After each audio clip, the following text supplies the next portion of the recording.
Thank you for joining in today's Cryptid horror stories.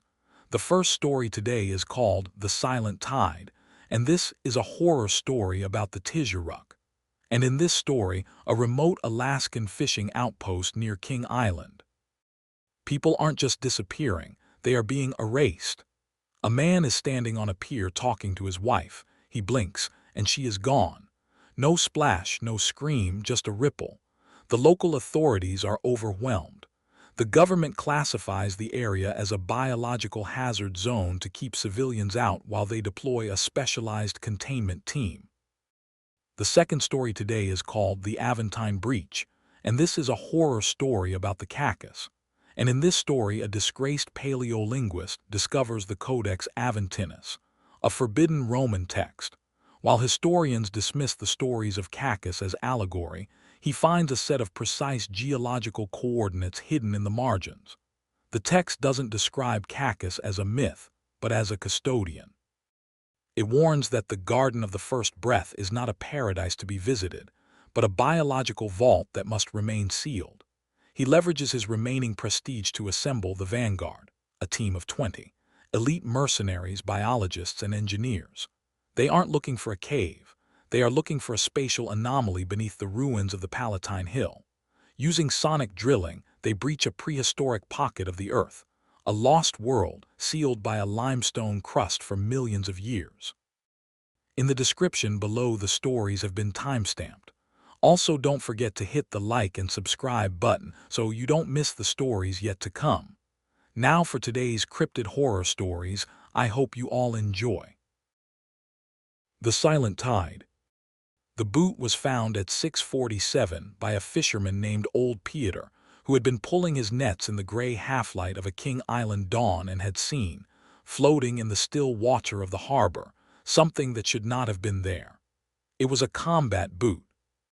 A pristine, leather-bound combat boot, the kind issued to military personnel, laced tight and tied in a double knot, standing perfectly upright in the water as if its owner were standing on the harbor floor and had simply left his head above the surface.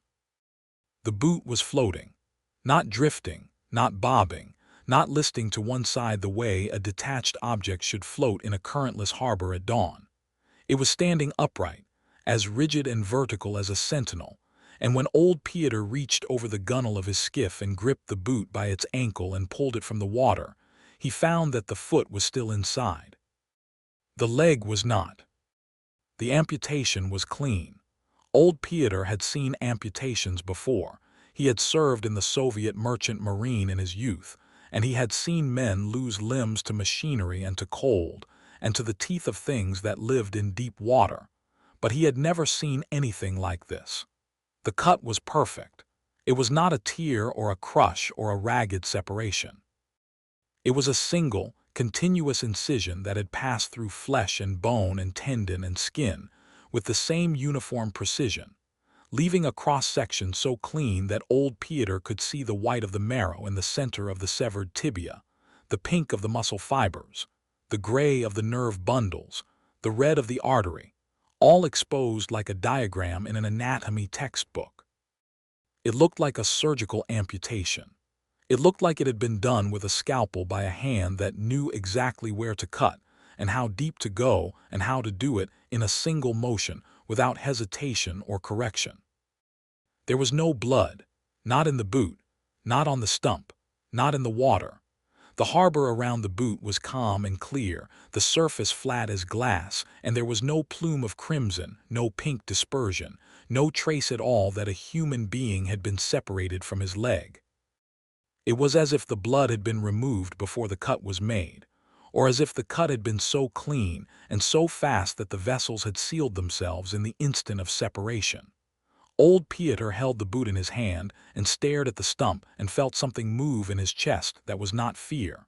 Not yet, but the precursor of fear, the cold breath that touches the back of your neck in the moment before you understand what you are looking at. He called the Coast Guard. The Coast Guard called the state police. The state police called the federal government. And the federal government, which had been receiving reports from King Island for the past 3 weeks, reports of disappearances, of people vanishing without sound or trace or explanation, made a decision. They classified the area as a biological hazard zone. They evacuated the remaining residents. They closed the harbor, the airspace, the roads, and they sent in Task Force Aegis. Captain Elias Thorne stood on the deck of the stealth transport as it cut through the Bering Sea toward King Island and tried not to shiver. He hated the cold. He had spent his career in tropical theaters, Southeast Asia, Central Africa, the Amazon basin, places where the heat was a living thing that pressed against your skin and filled your lungs and made you feel like you were breathing through a wet cloth. He understood heat. He knew how to operate in heat, how to pace himself, how to read the signs of heat exhaustion and heat stroke in himself and his men. He knew how the jungle moved and how the rivers flowed and how the creatures that lived in the canopy hunted and killed and fed. He was a veteran of jungle warfare, and he was good at it, and the cold was not his war. But the cold was where they sent him because the cold was where the mission was, and Elias Thorne did not get to choose his wars. He stood on the deck in his thermal combat suit, the Arctic variant, rated for -40 degrees, and he shivered, not from the temperature which the suit handled but from something else. Something in the air, something in the light. The light up here was wrong. It was too thin, too white, too clear, as if the atmosphere had been scrubbed of everything that gave it warmth and color, leaving behind a brightness that was not illuminating but exposing, a light that showed you everything and hid nothing, that made every surface sharp and every shadow hard and every edge distinct, so that the world looked like a photograph that had been overdeveloped. Too much detail, too much clarity, the kind of light that made you feel like you were being watched. The island appeared on the horizon like a dark tooth rising from the gray gum of the sea. King Island was small, a rocky, volcanic outcrop in the middle of the Bering Strait, its cliffs rising sheer from the water to a height of 200 meters, its surface a landscape of bare rock and sparse vegetation that looked less like an island and more like the skull of something enormous that had died and been partially buried in the sea. The old village was on the south side, a collection of wooden buildings and rusted corrugated metal roofs that clung to the cliff face like barnacles, connected by a network of wooden walkways and stairs that had been built by the Unangan people who had lived here for centuries before the government relocated them. The village was empty now, had been empty for years officially since the relocation, but people had come back, fishermen, squatters, families who preferred the old ways and the old place and the isolation that the island provided, people who wanted to be left alone. They had been left alone. Something had come for them anyway. Thorne looked at the island and felt the shiver deepen. He did not believe in monsters. He did not believe in the supernatural. He believed in biology, in physics, in the observable, measurable properties of the natural world. He believed that everything had an explanation, and that the explanation could be found if you looked hard enough and long enough and with the right equipment. He had been sent here because something was taking people, and the government believed that the something was a biological entity, and Thorne was the man they sent when the something was biological and the something was dangerous.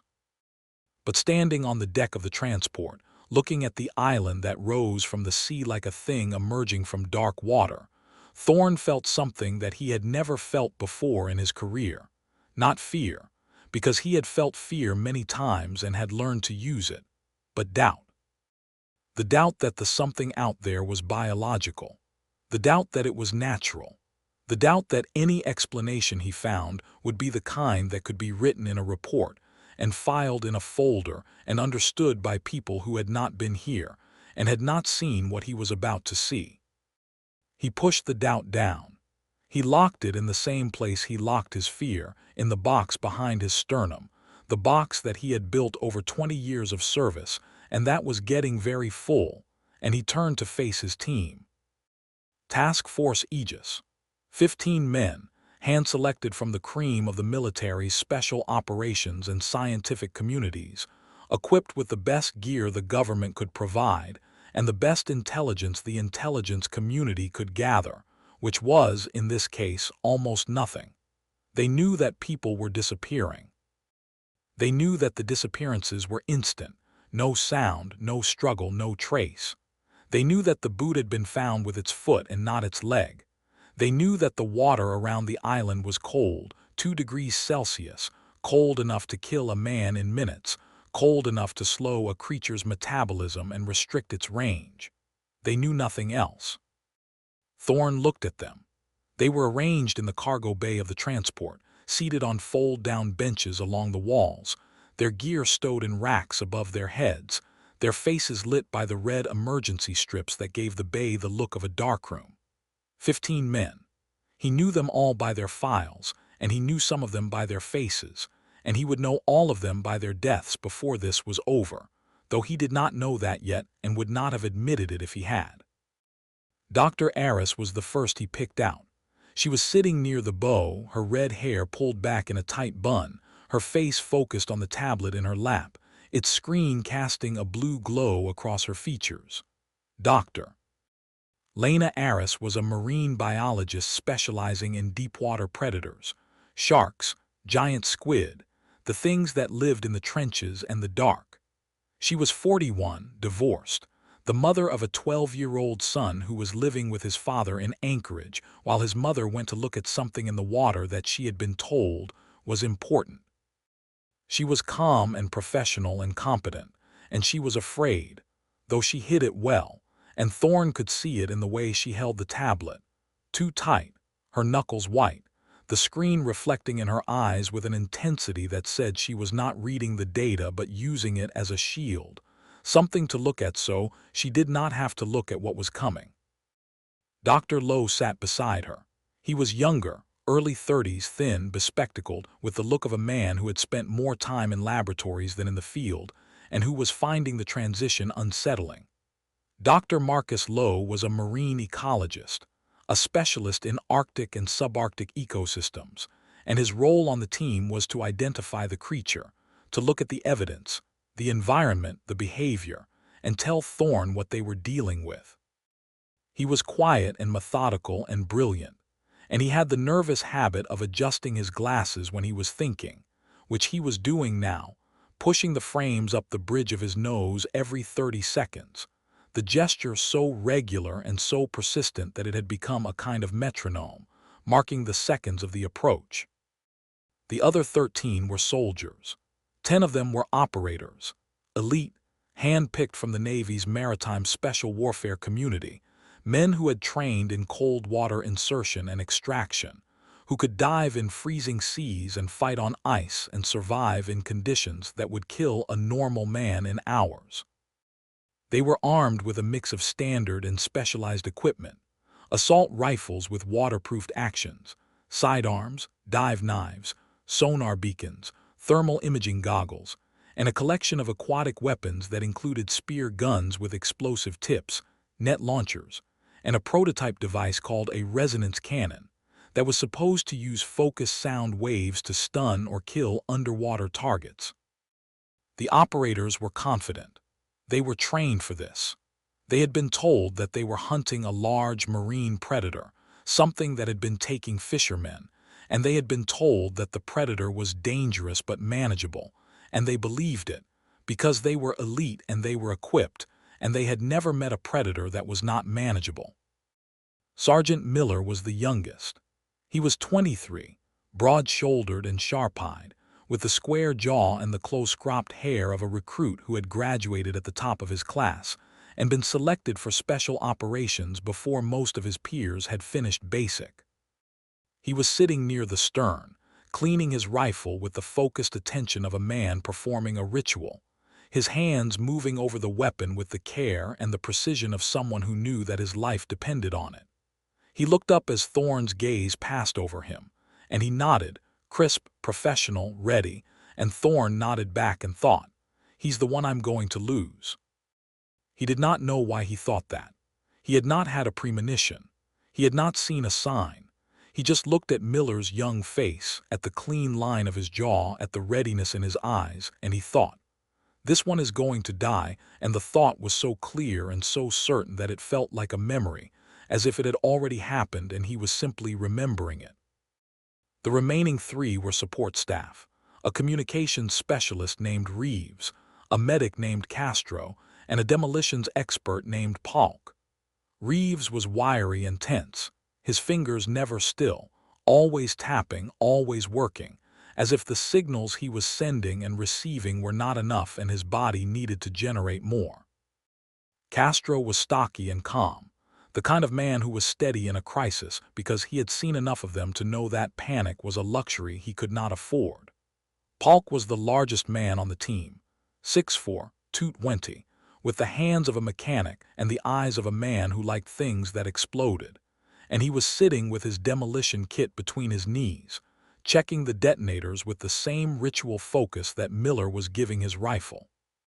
Thorne addressed them. He kept it short. He was not a man for speeches. "We're approaching King Island. You all know the briefing. People have been disappearing. 120 residents gone in 3 weeks. No bodies, no blood, no signs of struggle. The only physical evidence is a combat boot with a surgically clean amputation and no blood in the water. Our job is to find out what's taking them, neutralize it, and secure the area. Dr. Aris and Dr. Lowe will identify the creature. The operators will provide security and execute the kill. Support will maintain comms, medical, and demolition readiness. Questions?" Silence. The red-lit bay was still. The engine hummed beneath them. The island grew in the viewport, dark and sharp against the gray sky. "Gear up," Thorne said. "We're here." The docks were the first thing they secured. The old wooden pier extended 30 meters from the shore, its planks weathered and warped, its pilings encrusted with barnacles and draped with kelp, the whole structure groaning softly as the swell moved beneath it. The water around the pier was clear, extraordinarily clear, the kind of clarity that you only get in cold water, where the low temperature suppresses plankton growth and the lack of sediment allows light to penetrate to the bottom, which was visible 8 meters down, a mosaic of rock and sand and the dark shapes of kelp beds swaying in the current. The team set up the sonar array with the efficiency of a unit that had practiced this deployment dozens of times. 6 emitters were placed along the pier, 3 on each side, angled downward to map the seabed in a half-circle that extended 200 meters from the shore. The emitters were connected to a central display that Reeves monitored from a portable workstation set up in the cannery building at the shore end of the pier, a large, corrugated metal structure that had once been the island's fish processing plant, and that was now, by default, the team's forward operating base. The sonar display showed nothing. "Seabed is clear," Reeves reported. 200-meter radius full sweep.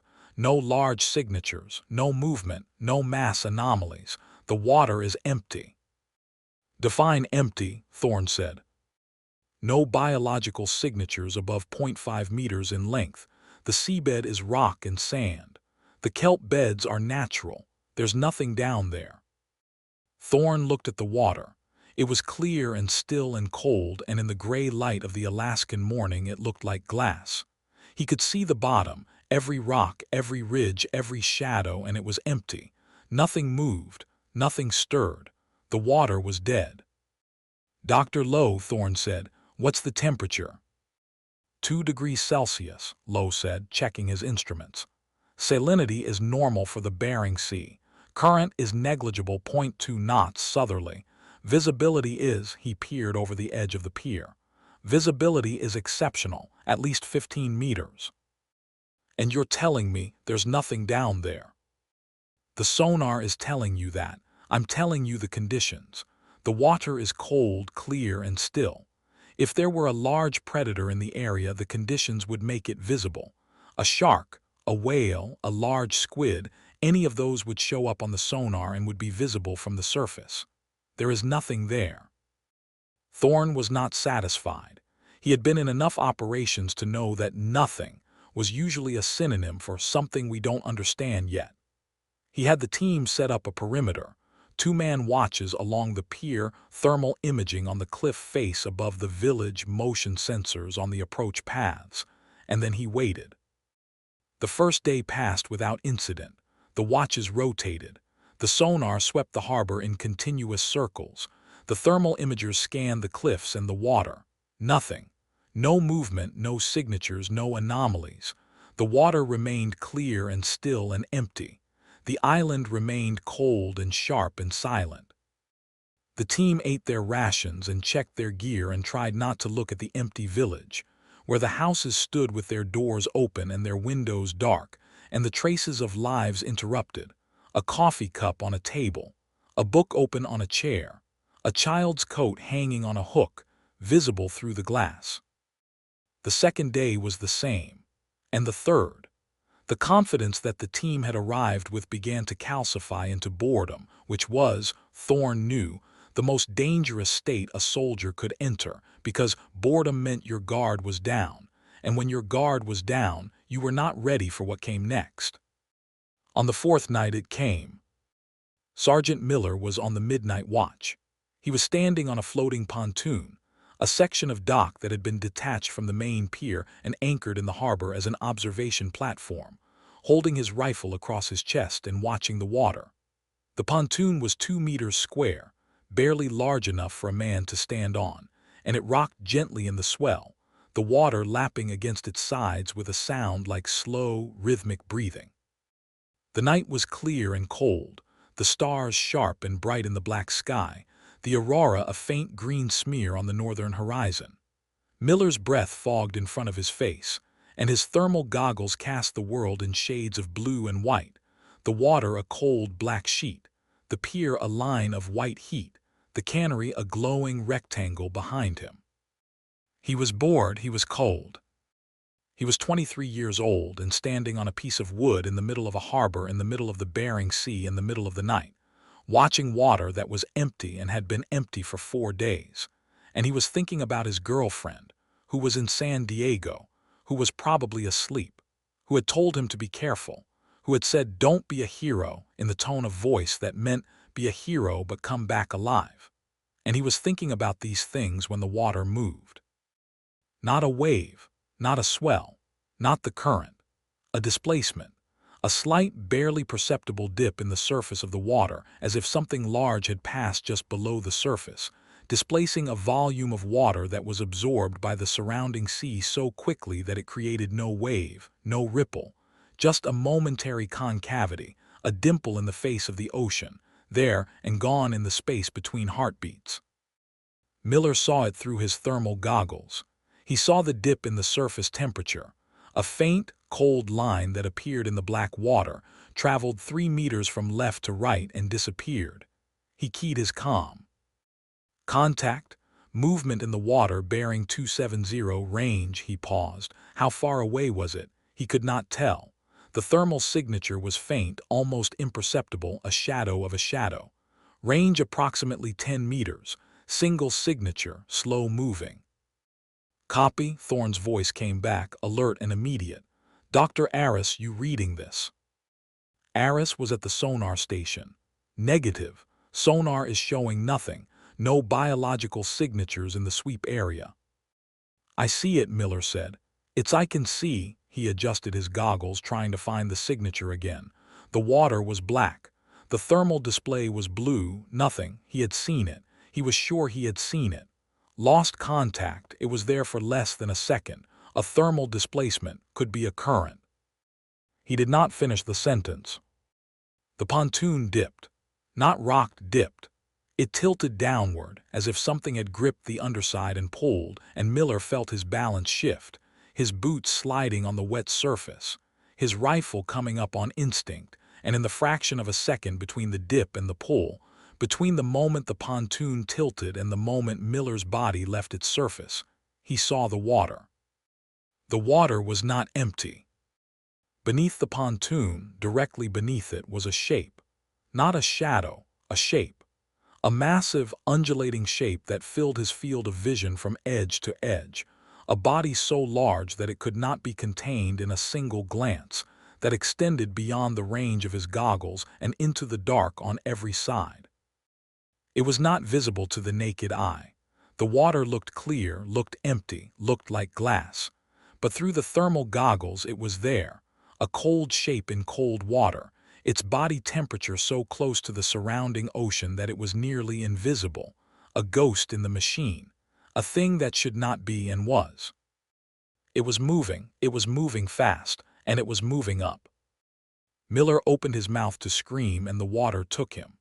The pull was instantaneous, not a yank but a displacement, as if the water beneath the pontoon had simply opened and swallowed him, the surface closing over his head with a sound that was not a splash but a whisper, the faintest possible disturbance. And then the pontoon was empty and the water was still, and the sonar showed nothing and the comm was silent, and Sergeant Miller was gone. Thorne was at the pontoon in 4 minutes. He stood on the main pier and looked down at the floating platform, empty, undisturbed, its surface dry despite the fact that a man had been pulled from it moments before. There was no sign of struggle. No scratch marks on the wood, no blood, no torn fabric. Miller's rifle was not on the pontoon. He had been holding it when he was taken, and it had gone with him, pulled into the water with the same instant, total, silent efficiency that had taken Miller himself. "Sonar?" Thorne asked. "Nothing," Reeves said. His voice was tight. "The sweep is clean, there's nothing in the water." There was something in the water. It took Miller. "I know, I saw the feed. But the sonar, Captain, the sonar is not picking up anything. Not a signal, not a shadow, not a false return. It's as if the water is genuinely empty." Dr. Aris was standing beside the sonar display, her face lit by the blue glow of the screen.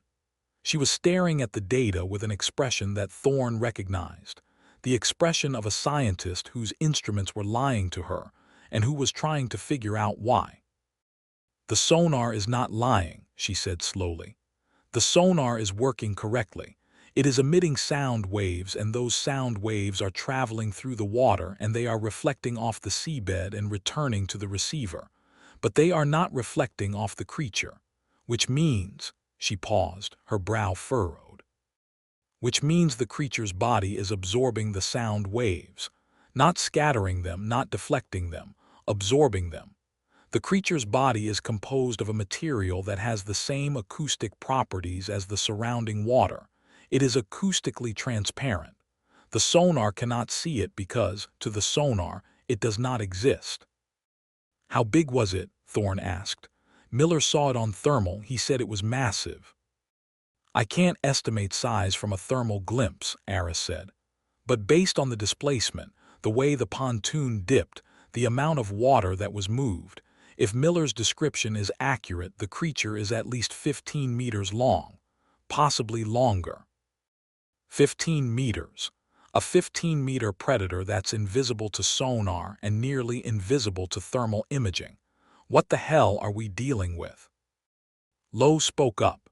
He had been standing behind Aris, his glasses reflecting the sonar display, and his voice was quiet and careful, the voice of a man choosing his words the way a surgeon chooses instruments. "There is a creature in Inuit and Unangan folklore called the Tizheruk," he said. "It is described as a large, snake-like sea monster that lives in the waters of the Bering Sea and the Arctic Ocean. The stories say it can come out of the water and move on land, and that it takes people from piers and boats without warning. The descriptions, serpentine body, enormous size, ability to strike without being seen, are consistent with what we are dealing with." "You're telling me it's a myth?" "I'm telling you it's a myth that has a biological basis. Every myth has a biological basis. The kraken was a myth until we found the giant squid. The mermaid was a myth until we found the manatee. The Tizheruk is a myth, and I believe the creature in this harbor is the biological entity that the myth is based on. A large, serpentine marine predator with camouflage capabilities, skin that mimics the refractive index of the surrounding water, making it nearly invisible from the surface, and a body composed of cartilage rather than bone, which would make it acoustically transparent to sonar." Thorne stared at him. "You're telling me there's a 15-meter invisible snake in this harbor?" "I'm telling you that's the most likely hypothesis, yes." Thorne looked at the water. It was still. It was clear. It was empty. And somewhere beneath that glassy surface, something was watching them, something that had taken a man in less than a second, something that they could not see and could not hear and could not detect with the instruments they had brought to find it. "New rules," Thorn said. "Nobody goes on the water. Nobody goes near the water. All watches are moved to the cliff face, minimum elevation 10 meters. The pontoon stays where it is, deploy a camera on it, remote operated. I want every available sensor pointed at that harbor. Thermal, optical, acoustic, electromagnetic. I don't care if it works or not, I want it running. And Dr. Aris, find me a way to see this thing." Aris nodded. She turned back to the display and Thorn saw her hands shaking and he thought of Miller, young, clean-jawed, ready. And the certainty he had felt on the transport, the memory that was not a memory, rose up in him like bile. He was the first. He would not be the last. The second death came at dawn. Corporal Devlin was standing on the cliff path, 10 meters above the waterline, running a thermal sweep of the harbor. The sun was just cresting the horizon, throwing a long, orange beam across the surface of the sea, and the water was glass-flat and calm and glowing with the first light of day. Devlin was tired. He had been on watch for 6 hours, and the cold was in his bones despite the thermal suit, and the coffee in his thermos was finished, and the harbor was empty, and the harbor had been empty for 12 hours since Miller was taken, and he was beginning to wonder if the thing had left, if it had taken Miller and moved on, satisfied with its meal, gone back to wherever it had come from. He was thinking this when the water beneath the cliff erupted. It did not erupt the way water erupts when something breaks the surface. No spray, no column, no dramatic geyser. It erupted the way a mouth erupts when it opens, suddenly, completely, and with a purpose that was not physical but predatory. One moment the water was flat. The next moment, a shape was in the air. A massive, glistening, cylindrical shape that rose from the harbor like a pillar of flesh, its surface smooth and wet, and catching the dawn light in a way that made it look like it was made of liquid rather than solid matter. It rose 10 meters, 15 meters, 20 meters, arcing over the cliff path, and at its apex it turned. Not randomly, not with the ungainly flailing of an animal out of its element, but with a deliberate, liquid grace that said this creature was as comfortable in the air as it was in the water, and it came down. Devlin fired. He fired 3 rounds from his assault rifle, the shots cracking in the cold air like whiplashes, the bullets striking the thing's body and passing through. Not bouncing, not deflecting, not embedding. Passing through, the way a bullet passes through water, leaving holes that sealed themselves instantly, the flesh closing behind the projectiles with a speed that said the creature's tissue was not muscle or skin, but something else. Something that could be disrupted and reformed. Something that was not solid but was not liquid either. Something in between. The shape came down on the cliff path 3 meters from where Devlin was standing, and its head, if it was a head, opened. It was not a mouth in any conventional sense. It was a hole, a circular, lamprey-like aperture that opened in the leading end of the cylinder, ringed with concentric rows of teeth that were not teeth but hooks, curved, barbed, translucent, and wet, and the hole was large enough to fit a man's torso, and it was pointed at Devlin, and it was moving. Devlin screamed. He turned and ran, and the thing moved faster. It did not slither or crawl or drag itself across the rock. It flowed, its body undulating across the cliff path with a speed that was obscene. A 15-meter tube of flesh that covered the distance between itself and the running man in less than a second. And the head caught Devlin by the legs and the teeth. The hooks closed. And Devlin was pulled off his feet and into the air and toward the edge of the cliff, his rifle falling from his hands, his fingers scrabbling at the rock, his boots kicking, his voice screaming, and the thing went over the edge and into the water with Devlin in its mouth, and the water closed over them both, and the harbor was still again. From the cannery, Thorn had watched the whole thing through the remote camera. He had seen the shape rise. He had seen Devlin fire. He had seen the bullets pass through the creature's body like stones through smoke. He had seen the mouth open. He had seen Devlin run.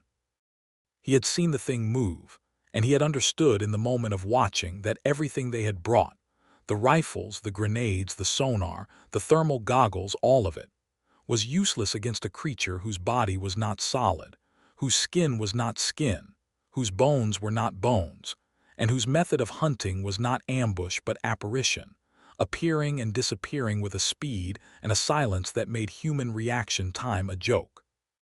"It came out of the water," Thorne said. He was not speaking to anyone. He was speaking to the room, to the air, to the fact of what he had just seen. "It came out of the water and took him from the cliff, 10 meters up. It came out of the water and took him from 10 meters up." "Captain," Aris said. Her voice was steady, but her face was white.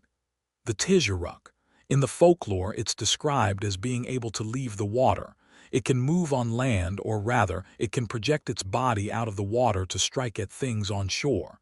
It doesn't need to come onto land. It just reaches." Reaches. A 15-meter snake reaches out of the water and grabs a man off a cliff, and our bullets go through it like it's made of water. "What do we do, Dr. Aris?" Aris was quiet for a moment. She looked at the sonar display, still showing nothing, still empty, still useless. And then she looked at the thermal feed from the cliff camera, where the rock where Devlin had been standing was empty and wet, and the water below was still and clear, and the sun was rising, and the world was beautiful and terrible and full of something that could not be seen or heard or stopped. "We need to change our approach," she said. "The creature is acoustically transparent and thermally near invisible. Our weapons are ineffective because the creature's body is not rigid. Its tissue is a cartilaginous mesh that can be disrupted and reformed, which means ballistic impacts pass through without transferring enough energy to cause structural damage. We need a weapon that affects the whole body, not a point of impact. Something that disrupts the creature's biochemistry rather than its anatomy." "Like what?" "Like an electrical charge. The creature's body is water-based and conductive. A large enough electrical current introduced into the water would travel through the creature's entire body simultaneously, disrupting its nervous system. It would be the equivalent of a defibrillator, a full-body shock." "Palk," Thorne said, "can we rig something?" Palk was already thinking. "I can wire the dock pilings as electrodes, connect them to the generator in the cannery, run a current through the water. If the creature comes close to the pilings, it gets shocked. I can't control the amperage. If I'm running off the cannery generator, I'm dumping raw AC into the harbor. It could kill the thing, or it could just make it angry." "Make it angry how?" "It could drive it into a frenzy. Some predators, when they're hurt or threatened, don't flee, they attack. If the current is enough to cause pain but not enough to incapacitate, the creature might respond by escalating, coming out of the water more aggressively, taking more people." "We've lost 2 in 12 hours, Thorne said. "How much more aggressive can it get?" He should not have asked. The next 3 deaths happened at midnight. Sergeant Reyes, Corporal Akafer, and Private Chen were on the cliff watch, positioned at 3 observation points along the path that ran above the harbor. The night was dark and cold and clear, the stars bright, the aurora a wavering curtain of green and white that rippled across the northern sky like something breathing. The water was glass. The thermal goggles showed nothing. The sonar showed nothing. The motion sensors showed nothing. Everything was quiet and still and empty, and the 3 soldiers were watching the water with the intensity of men who knew that the thing they were watching for was watching them, and that it was patient, and that patience was a weapon they could not match. Reyes was the first. He was standing at the northernmost observation point, a natural alcove in the cliff face that gave him a clear view of the harbor's northern entrance. He was alert. He was focused. He was a veteran of 3 combat deployments and had been shot twice and had killed men and was not easily frightened. He was frightened now. The fear was not in his mind. It was in his body, in the tightness of his shoulders, in the shallow rhythm of his breath. in the way his eyes moved constantly, scanning, searching, never resting on a single point. He was frightened because the thing they were hunting was invisible, and there was no defense against something you could not see. He was looking north when the water moved below him. Not a displacement, not the kind of dimple that Miller had seen. A wave.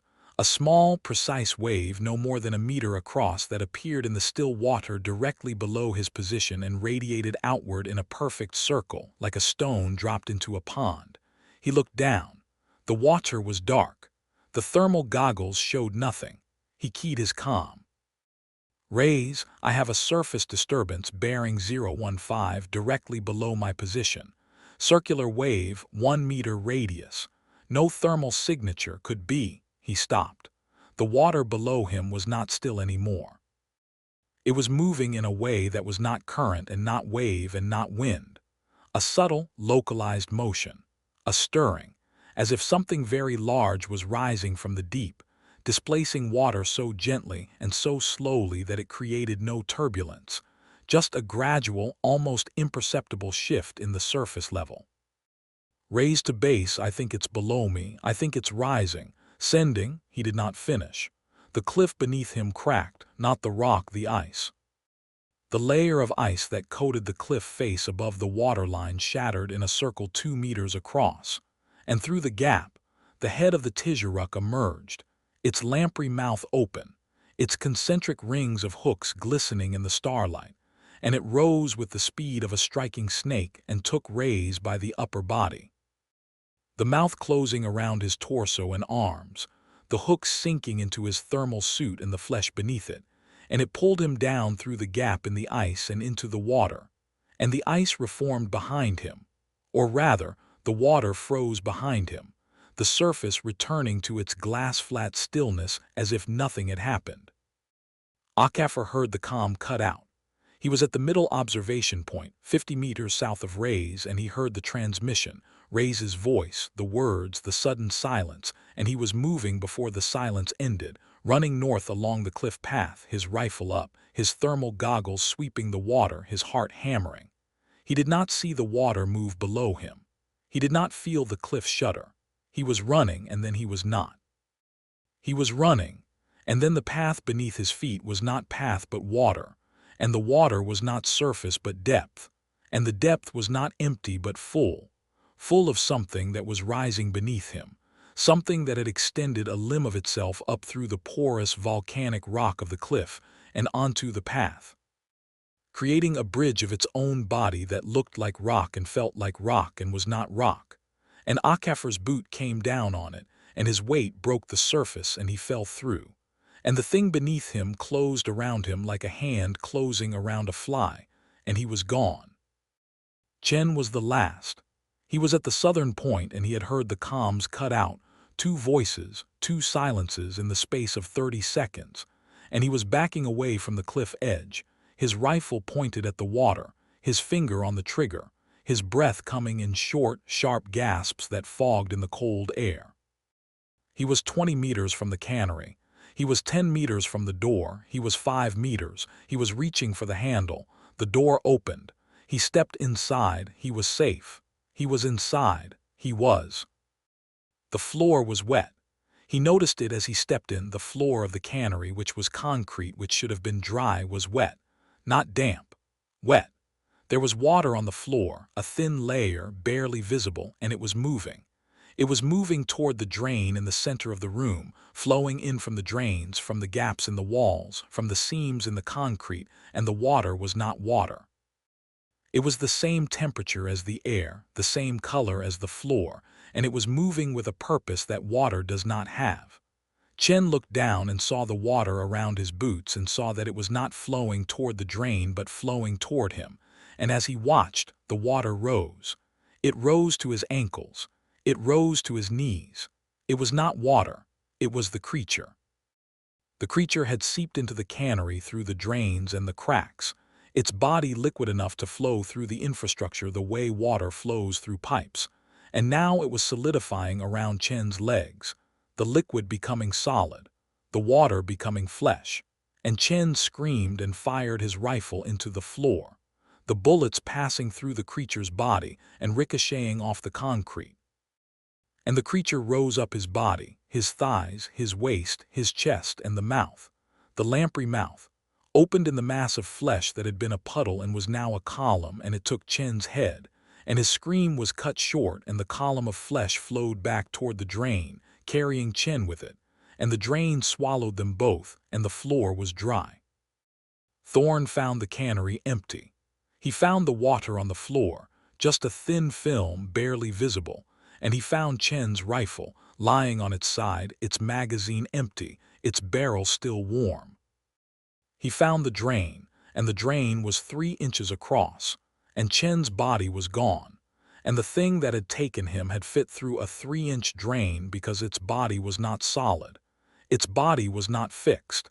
Its body was a thing that could be water and could be flesh, and could be whatever it needed to be to get to the people it wanted. 3 more, Thorn said.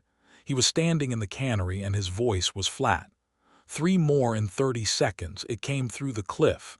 It came through the floor. It's not just in the water. It's in the island. It's in the rock. It's in the drains. It's everywhere. We need to get off this island, Aris said. She was standing behind him and her voice was shaking. We need to leave now, right now, before it takes everyone. We can't leave, Thorn said. The transport is at the southern anchorage.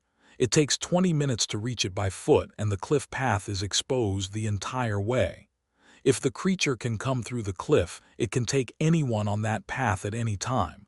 We can't walk out. Then we call the transport. We have it come to the cannery dock. We load up and we leave. The cannery dock faces the harbor.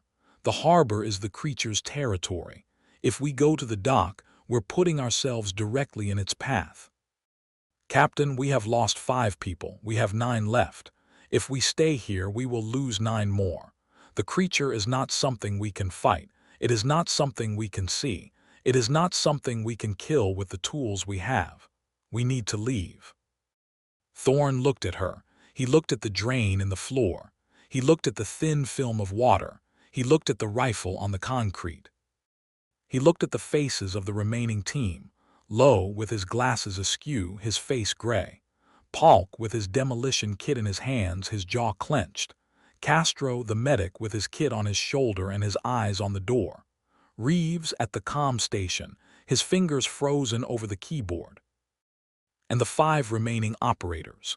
Grizzled, hardened men who had faced death in a dozen forms and who were now looking at the floor and the walls, and the ceiling with the expressions of men who had realized that the thing they were fighting was not an animal but a medium, that it was not in the water but was the water, that the island and the sea and the rock and the air were all the same thing to the creature, which was everywhere and nowhere, and could take them from any direction at any moment. Call the transport, Thorn said.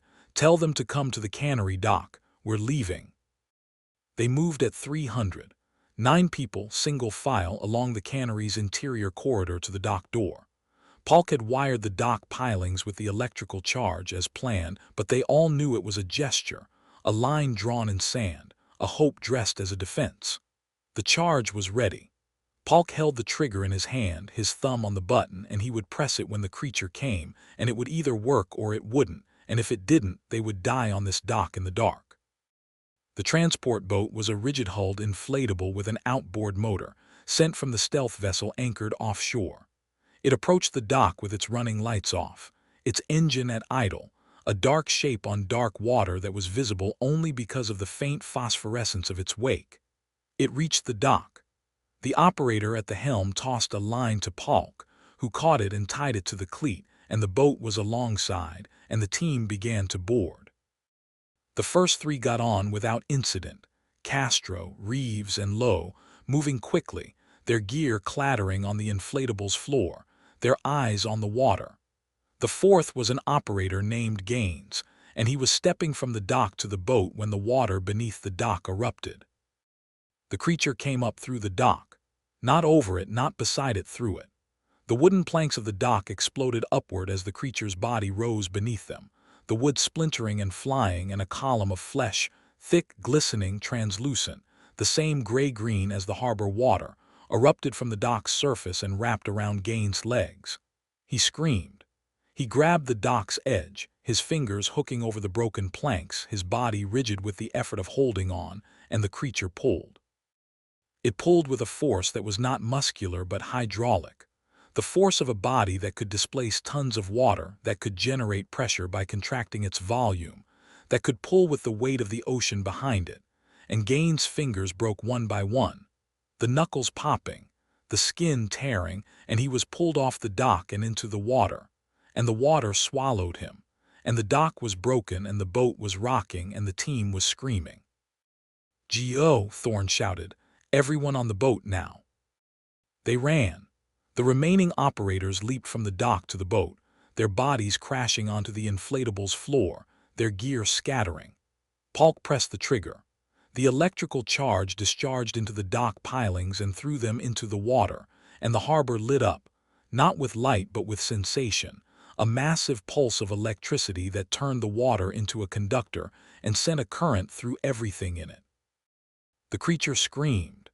It was the first sound they had heard it make, a sound that was not a scream but a vibration, a bass note so deep that it was felt in the teeth and the bones and the organs, a sound that said pain and rage and something else, something that was older and colder than either. The creature surfaced. For the first time they saw it, really saw it, not as a shadow or a glimpse or a thermal trace, but as a body, a massive, undulating body that rose from the harbor in a coil that was as tall as the cannery and as wide as the dock, its surface glistening and translucent, its body a long, seamless cylinder of flesh that tapered from a thick midsection to a narrow tail and a head that was not a head but an opening, the lamprey mouth, ringed with hooks, 3 meters across, pulsing with a light that was not bioluminescence but electricity, the current they had just discharged crackling through its body in arcs of blue-white fire. It was beautiful. It was horrible. It was the most terrifying thing any of them had ever seen, and it was right there, 2 meters from the boat, and it was angry. The boat's engine roared to life. The operator at the helm, Corporal Wu, slammed the throttle forward, and the inflatable surged away from the dock, its bow rising, its hull slapping the water, and the creature pursued. It did not swim. It moved through the water the way a wave moves through water, by displacement, by flow, its body pushing the water aside and flowing into the space it created, a movement that was not propulsion but translation, the creature moving from one place to another by becoming the water it displaced. It was faster than the boat. The inflatable was doing 20 knots and the creature was gaining. Thorne could see it behind them, a dark shape beneath the surface, a shadow in the dark water, its body just visible as a slightly denser patch of black against black, a presence that the eye registered and the brain rejected, a thing that was there and was not there, that was solid and was liquid, that was alive and was the water itself. "Polk," Thorne shouted, "C4 blow the water." Polk pulled a block of C4 from his kit, armed the detonator, and threw it over the side of the boat. The explosive sank into the dark water, and Polk counted 3, 2, 1, and pressed the detonator, and the harbor exploded. The water erupted in a geyser of spray and shockwave, the explosion sending a wave radiating outward that rocked the boat violently and sent the team sprawling. And for a moment that lasted forever and no time at all, the water was white with foam and the creature was visible, its body broken by the shockwave into a dozen separate pieces that hung in the water like fragments of a shattered mirror, each piece moving independently, each piece swimming, each piece alive. And then the pieces flowed back together. They merged the way droplets of water merge on a surface, the fragments of the creature's body rejoining with a liquid organic ease that said this was not damage but transformation, not injury but adaptation. The creature reformed. It was whole again. It was behind them, and it was angry. It struck the boat. The inflatable was 20 feet long, rated for 10 passengers, built of reinforced rubber over a rigid hull. The creature's body came up beneath it like a fist from below, striking the hull with a force that lifted the entire boat out of the water, bow, stern, and everything in between, and threw it sideways. The team was airborne. They were thrown from the boat like dolls from a box, their bodies tumbling through the dark air, their gear spinning away from them, and then they hit the water, and the water was 2 degrees Celsius, and the cold was a physical blow, a shock that seized their muscles and stopped their hearts and turned their bodies into rigid sinking weights, and the creature was in the water with them, and it was feeding. Gaines was already gone. He had been taken at the dock. Now in the water the creature took 3 more. Wu was the first. The operator was still in the water, his life vest inflating, his arms thrashing, when the creature's head rose beneath him and the mouth opened, and he was pulled under with a sound that was not a scream but a gurgle, the air being forced from his lungs by the pressure of the mouth closing around his chest. Corporal Moss was second, a strong swimmer, a veteran of cold water operations. He was swimming for the dock, his strokes powerful and precise, and the creature overtook him the way a river overtakes a leaf, flowing past him and around him and closing, its body wrapping around his torso and legs. Constriction.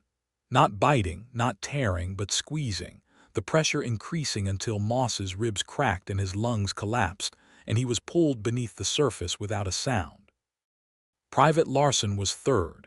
He had made it to the dock, his hands gripping the broken planks, his body half out of the water, when the creature's head came up over the edge of the dock and took him by the shoulders and pulled him back in, the hooks sinking into his flesh, his fingers leaving blood on the wood as he was dragged beneath the surface. Thorne was in the water. He was swimming not toward the dock but toward the shore, his body moving on instinct and adrenaline, the cold a distant thing that he would deal with later if there was a later. He could see the shore, a dark line of rock, 20 meters away, and he swam for it with everything he had, his arms cutting the water, his legs kicking, his breath coming in short, ragged gasps that fogged in the air above his head. Behind him he could hear the sounds, the splashing, the screaming, the wet, organic sounds of the creature feeding, and he did not look back, because looking back would slow him down, and slowing down would kill him, and he was not ready to die in this water. Something touched his leg. It was light, a brush, the faintest possible contact, the kind of touch that could have been a fish or a current or a strand of kelp. It was none of those things. It was the creature. Thorne felt the touch, felt the texture, smooth, wet, slightly warm against the freezing water, and he kicked. He kicked with everything he had, his boot connecting with the thing that had touched him, and the thing let go. Or rather, it did not let go. It chose not to hold, and the distinction was important because it meant the creature was playing with him. It was tasting him. It was deciding, and the decision was not whether to take him but when. Thorne reached the shore. He pulled himself out of the water and onto the rock, his body heaving, his muscles shaking with cold and exertion, and the animal terror of a man who has just been in the water with something that wanted to eat him and has survived. He rolled onto his back and lay there, breathing, shivering, staring up at the stars, and the stars were cold and sharp and beautiful, and the water behind him was still, and the sounds had stopped. 3 more in the water, 8 dead, 7 remaining. No, he counted again. Himself, Aris, Lowe, Paul, Castro, Reeves, and Miller, he whispered, and then he remembered. Miller was already gone, the first, the young one with the clean jaw. 6 remaining. He looked at the water. It was still. It was clear. It was empty. He did not believe it. They regrouped in the cannery. 6 people, soaking wet, freezing, carrying what gear they had salvaged from the water. Paulk had his demolition kit partially submerged, the C4 still viable but the detonators waterlogged. Castro had his medical kit, intact, sealed, the drugs and bandages dry. Reeves had the comm station, still working miraculously, the satellite uplink still connected. Aris had her instruments, water-damaged but functional. Lowe had nothing but his glasses, which were fogged and cracked but still on his face. And Thorne had his rifle, waterlogged, the action jammed, the magazine soaked, and his fear which was not jammed, not soaked, not damaged at all, but in perfect working order. "We can't stay here," Aris said. "It came through the drains, it can come again." "The cliff path is a death sentence," Thorn said. "The dock is gone, the boat is gone, what's left?" "The cannery itself," Lowe said. He was adjusting his glasses, his voice calm, his hands steady, the calm of a man who has passed through fear and come out the other side into a place where calm is not a choice but a destination. "The cannery is a steel frame building on a concrete foundation. The drains are the vulnerability, but if we seal them, if we pack them with something, block them, the creature can't get through. The walls are corrugated steel over steel beams. The creature's body passed through the wooden dock because wood is porous, steel is not. If the creature has to come through the walls, we'll see it, we'll hear it, we'll have time to respond." "Respond with what?" Palk asked. "The bullets went through it. The C4 broke it apart and it reformed. The electrical charge hurt it but didn't stop it. What do we have that can actually kill this thing?" Silence. The question hung in the air like smoke. Aris was looking at her instruments. Lowe was looking at his glasses. Thorn was looking at the floor. "The electrical charge hurt it," Aris said. "It surfaced after the charge, it showed pain, it showed anger. It means the current was effective but not sufficient. The cannery generator produces enough power to light the building. We need more. We need a current strong enough to overload the creature's nervous system completely. Not pain, not stunning. Death." "How much current?" "I don't know. I don't know the creature's bioelectric thresholds. I don't know its nervous system's architecture. I'm extrapolating from a folklore description and a thermal glimpse. But I know that the creature's body is conductive, and I know that electricity is the only thing we've used that caused it to react. If we can increase the voltage, if we can find a larger power source." "The transport vessel," Thorn said. "The stealth transport. It has a nuclear power plant. If we can get a line from the vessel to the cannery." "The vessel is 2 kilometers offshore. We can't run a cable 2 kilometers through water that has the creature in it. Then we bring the vessel in. We have it come to the dock, what's left of the dock, and we run a cable from the vessel's reactor to the cannery's electrical system. We turn the cannery into an electrode. When the creature comes—" "It will come," Aris said. "It knows we're here, it's been coming for us all night, it's not going to stop." "Good, let it come. Let it come to the cannery. Let it wrap itself around the building the way it wrapped itself around the dock. And then we turn on the power and we electrocute the whole damn island." Palk looked at Thorn. "That's insane. Do you have a better idea?" Palk did not. "Reeves," Thorn said, "call the vessel. Tell them we need a power cable and a reactor feed. Tell them to bring it to the cannery dock, and tell them to hurry." Reeves keyed the comm. The satellite link connected. The message went out. And somewhere in the dark water of the harbor, something moved, and the movement was not a wave or a current or a displacement, but a decision. The creature deciding that the game was not over, that the remaining pieces were still in play, that there was more to eat and more to take and more to break. And it waited, because patience was the one weapon that the cold had given it, and that the humans could never match. The vessel came at 500. It was a dark shape on the water, running without lights, its hull cutting the surface with a silence that said it was electric, battery-powered, nuclear-charged, the kind of vessel that the government used when it did not want anyone to know it was there. It reached the remains of the cannery dock and held position, its bow thrusters keeping it steady against the current, and a team of 2 sailors ran a cable from the vessel's reactor compartment to the cannery's electrical panel.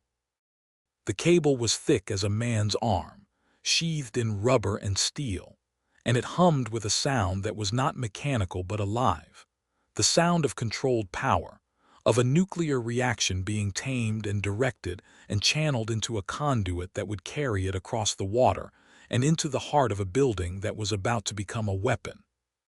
Palk wired the cannery. He connected the reactor cable to the building's electrical system, rerouting the current through the steel frame of the structure, turning the entire cannery into a single, massive electrode. The walls were steel. The frame was steel. The foundation bolts were steel.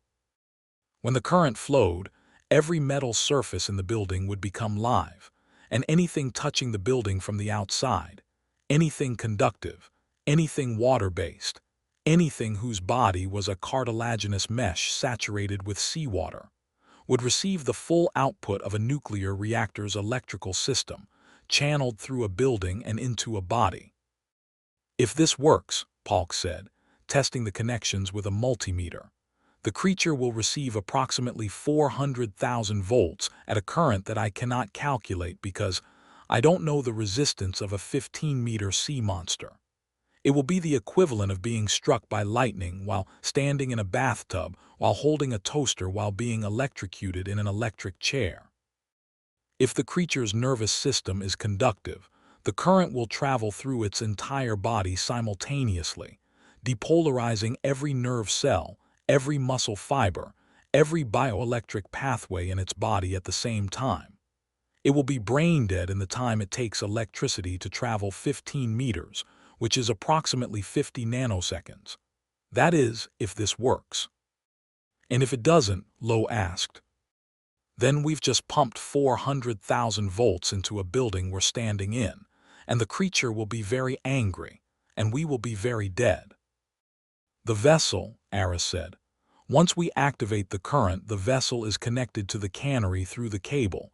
If the creature attacks the cable, the cable is sheathed in steel and rubber.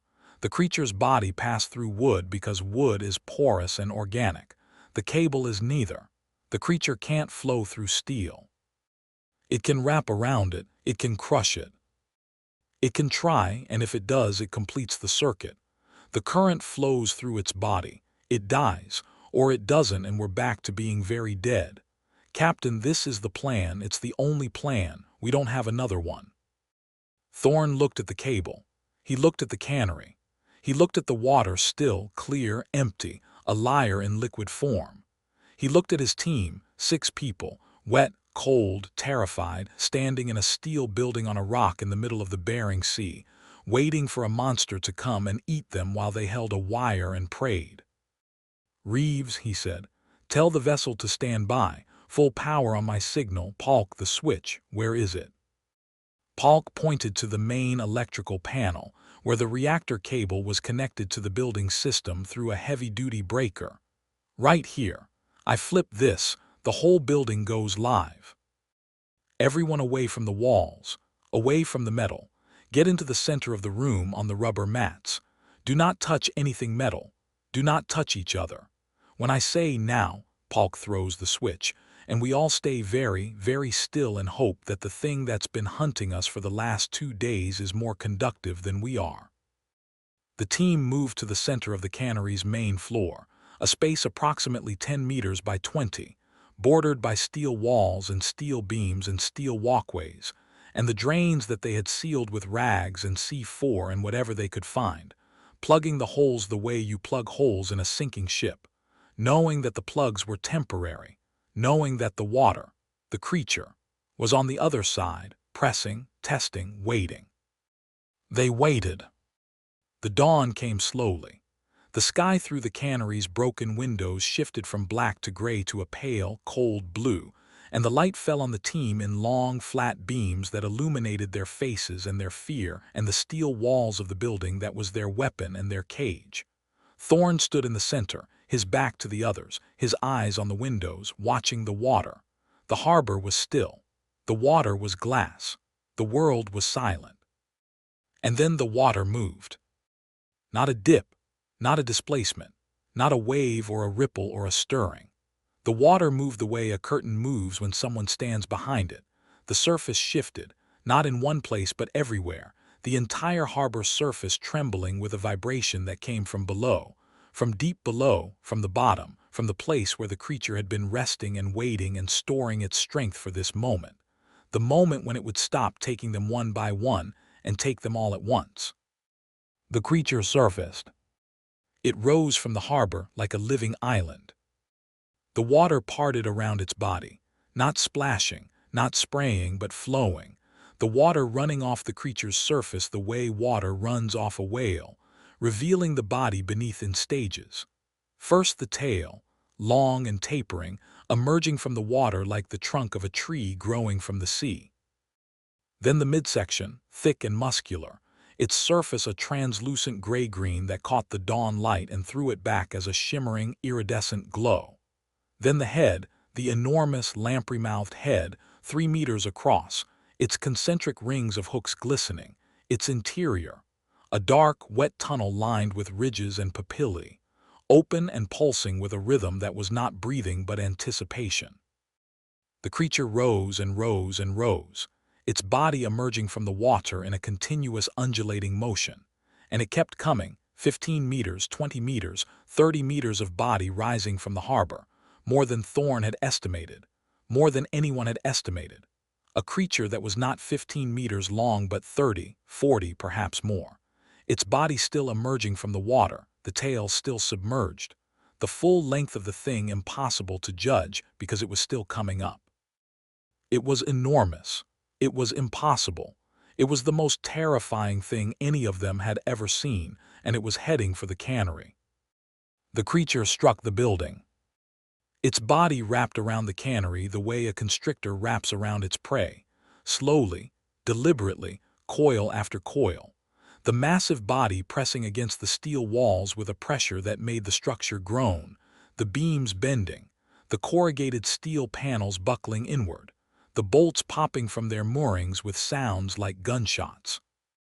The creature's head came around to the front of the building, the lamprey mouth opening, pressing against the wall, the hooks scraping against the steel with a sound like nails on a chalkboard amplified through a stadium PA system. And behind it, the body continued to wrap, coil after coil, the cannery being engulfed by a living tube of flesh that was squeezing, constricting, crushing. The walls cracked. One of the steel panels split, and through the gap they could see the creature's body, translucent, wet, pulsing, and inside the body shapes. Human shapes.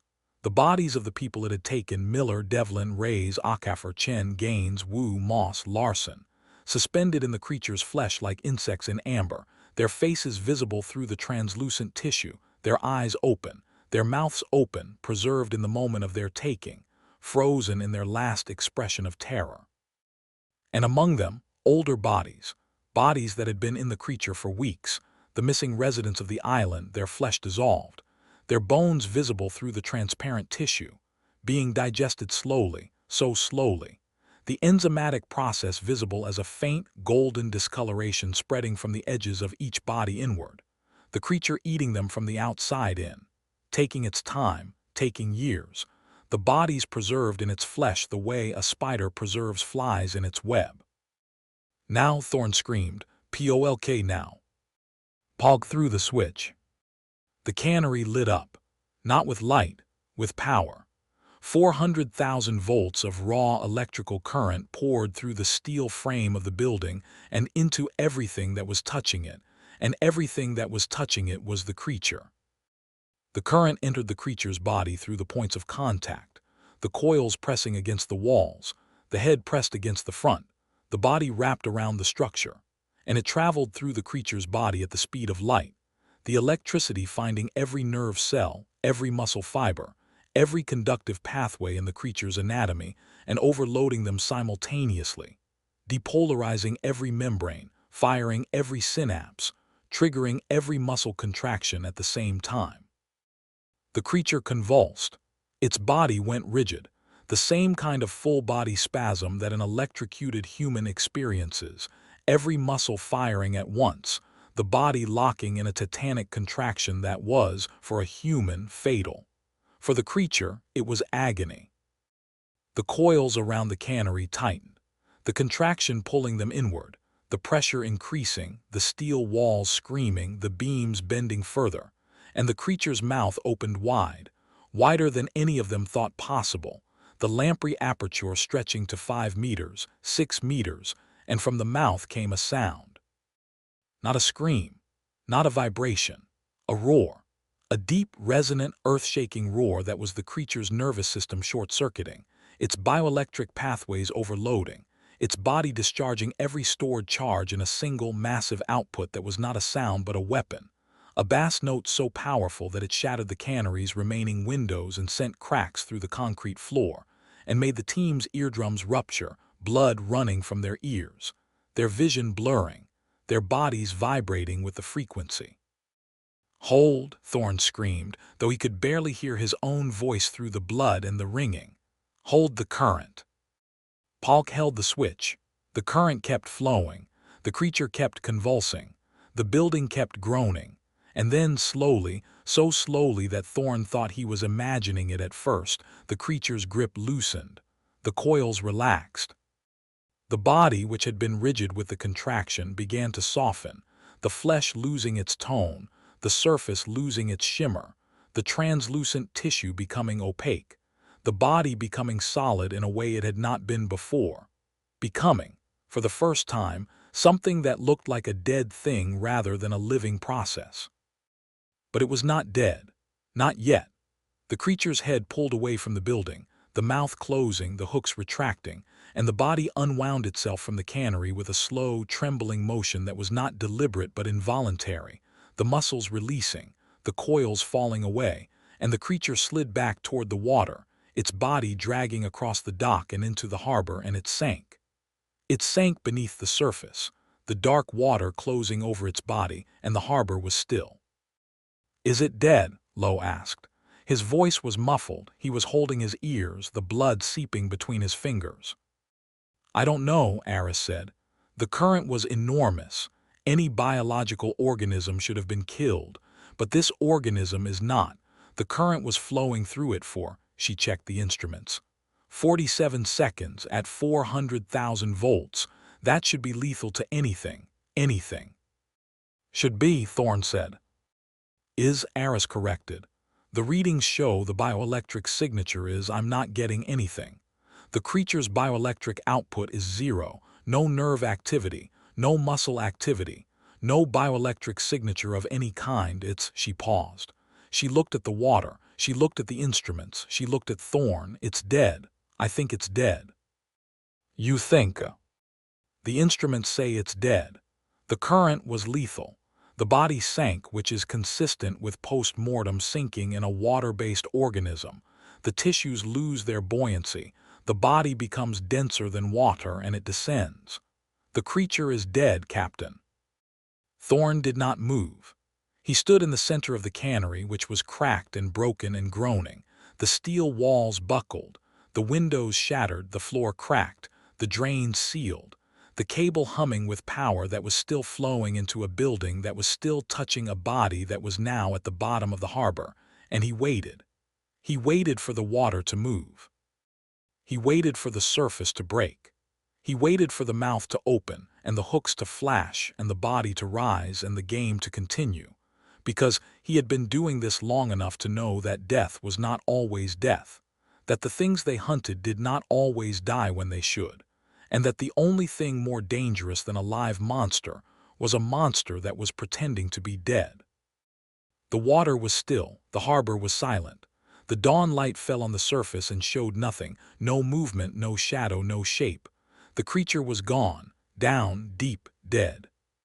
"Stand down," Thorn said. "Palk, kill the current. Reeves, call the vessel. Tell them we need extraction. 6 survivors, and tell them," he paused. He looked at the water again. "Tell them we need a recovery team. The creature's body is on the bottom. They need to find it and confirm the kill." Palk threw the switch. The current died. The building went dark. The humming stopped. And in the silence that followed, the silence that was not silence but the absence of power, the void left by the current that had been flowing for 47 seconds and was now gone, the team stood in the wreckage of the cannery and listened to the water and the wind and the slow, patient heartbeat of the island, and they waited to be rescued. The extraction team arrived 2 hours later. A helicopter lowered from the stealth vessel, landed on the cliff above the cannery, and the 6 survivors were loaded onto it. Thorn, Aris, Lowe, Palk, Castro, Reeves, and the helicopter lifted off, and the island fell away beneath them, and the harbor was a gray square of water surrounded by gray rock under a gray sky. And from above, Thorn could see the whole picture. The island, the village, the cannery, the broken dock, the harbor, and the harbor was still, and the water was clear, and the creature was gone. But as the helicopter gained altitude and the island shrank, Thorn looked down at the water one last time and he saw something. A flash. A single, brief moment of something at the surface. Not a body, not a shape, not a movement, just an eye. A single eye, large and dark and wet, breaking the surface for 1 second, no more, and in that second it was looking up. Not at the island, not at the cannery, at the helicopter, at them, at Thorn, and the eye was not dead. The eye was not the eye of a creature that had been electrocuted and sunk to the bottom and ceased to live. The eye was alive. The eye was aware. The eye was intelligent. And then it was gone. Slid beneath the surface, the water closing over it without a ripple, and the harbor was still again, and the helicopter flew on, and Thorn sat in his seat and stared at the water where the eye had been, and he said nothing, because what was there to say? The debriefing was held at a facility in Anchorage. A conference room, fluorescent lights, a long table, 6 chairs on one side and 3 on the other. The 3 on the other side were occupied by people who did not introduce themselves, and who did not need to, because their faces had the look of people who had been briefed on everything before the briefing began, who already knew what had happened and wanted to hear it again only to check for discrepancies. Thorn told the story. He told it straight, no embellishment, no speculation, just the facts as he had observed them. The boot, the disappearances, the deployment, the first death Miller pulled from the pontoon, the second Devlin taken from the cliff, the midnight attack Ray's Okafor Chen 3 in 30 seconds, the dock attack Gaines Wu Moss Larson 4 in the water, the cannery plan, the electricity, the 47 seconds, the kill, the extraction. They asked him questions. How big was the creature? Thorn said 30 to 40 meters. Could it have been larger? Thorn said he did not know. Could it have been smaller? Thorn said he saw what he saw. Was the creature dead? Thorn said the instruments said yes. Did he believe the instruments? Thorn paused. He said he believed what he saw. What did he see? Thorn said he saw the creature sink. He did not mention the eye. He did not mention the eye because the eye did not fit the story, and stories that did not fit were not stories that these people wanted to hear. They thanked him. They told him the creature was confirmed dead. The recovery team had located the body on the harbor floor, 30 meters down, and had verified the kill. They told him the area would remain classified. They told him the team would be debriefed individually, and that they were not to discuss the mission with anyone ever, under penalty of law. They told him he had done his country a great service. They told him he could go. Thorn went. He walked out of the conference room and down the hall and out of the building and into the cold Alaskan air, and he stood in the parking lot and looked at the sky, and the sky was gray and the air was cold, and the world was the same world it had been before King Island. And nothing had changed except that he knew now that the water was not empty, that the silence was not silence, that the thing beneath the surface was not always dead when you thought it was dead, and that the eye, that single, dark, intelligent eye, was still down there somewhere watching. Dr. Lowe did not go home. He went to the facility's media lab where the mission footage had been stored, and he sat at a workstation and he watched. He watched the thermal feed from Miller's watch, the dip, the displacement, the fraction of a second before the pull. He watched the cliff camera's footage of Devlin's death, the shape rising, the mouth opening, the speed. He watched the cannery interior camera, the team in the center, the walls buckling, the creature wrapping itself around the building. And then he watched the sonar footage. The sonar had been running continuously since the team arrived. It had shown nothing. The creature was acoustically transparent, its body absorbing the sound waves, invisible to the instruments that were supposed to find it. But Lowe was not looking for the creature. He was looking at the sonar's raw data, the unprocessed return, the full waveform data that the display system filtered and compressed and turned into the clean, empty image that Reeves had been watching.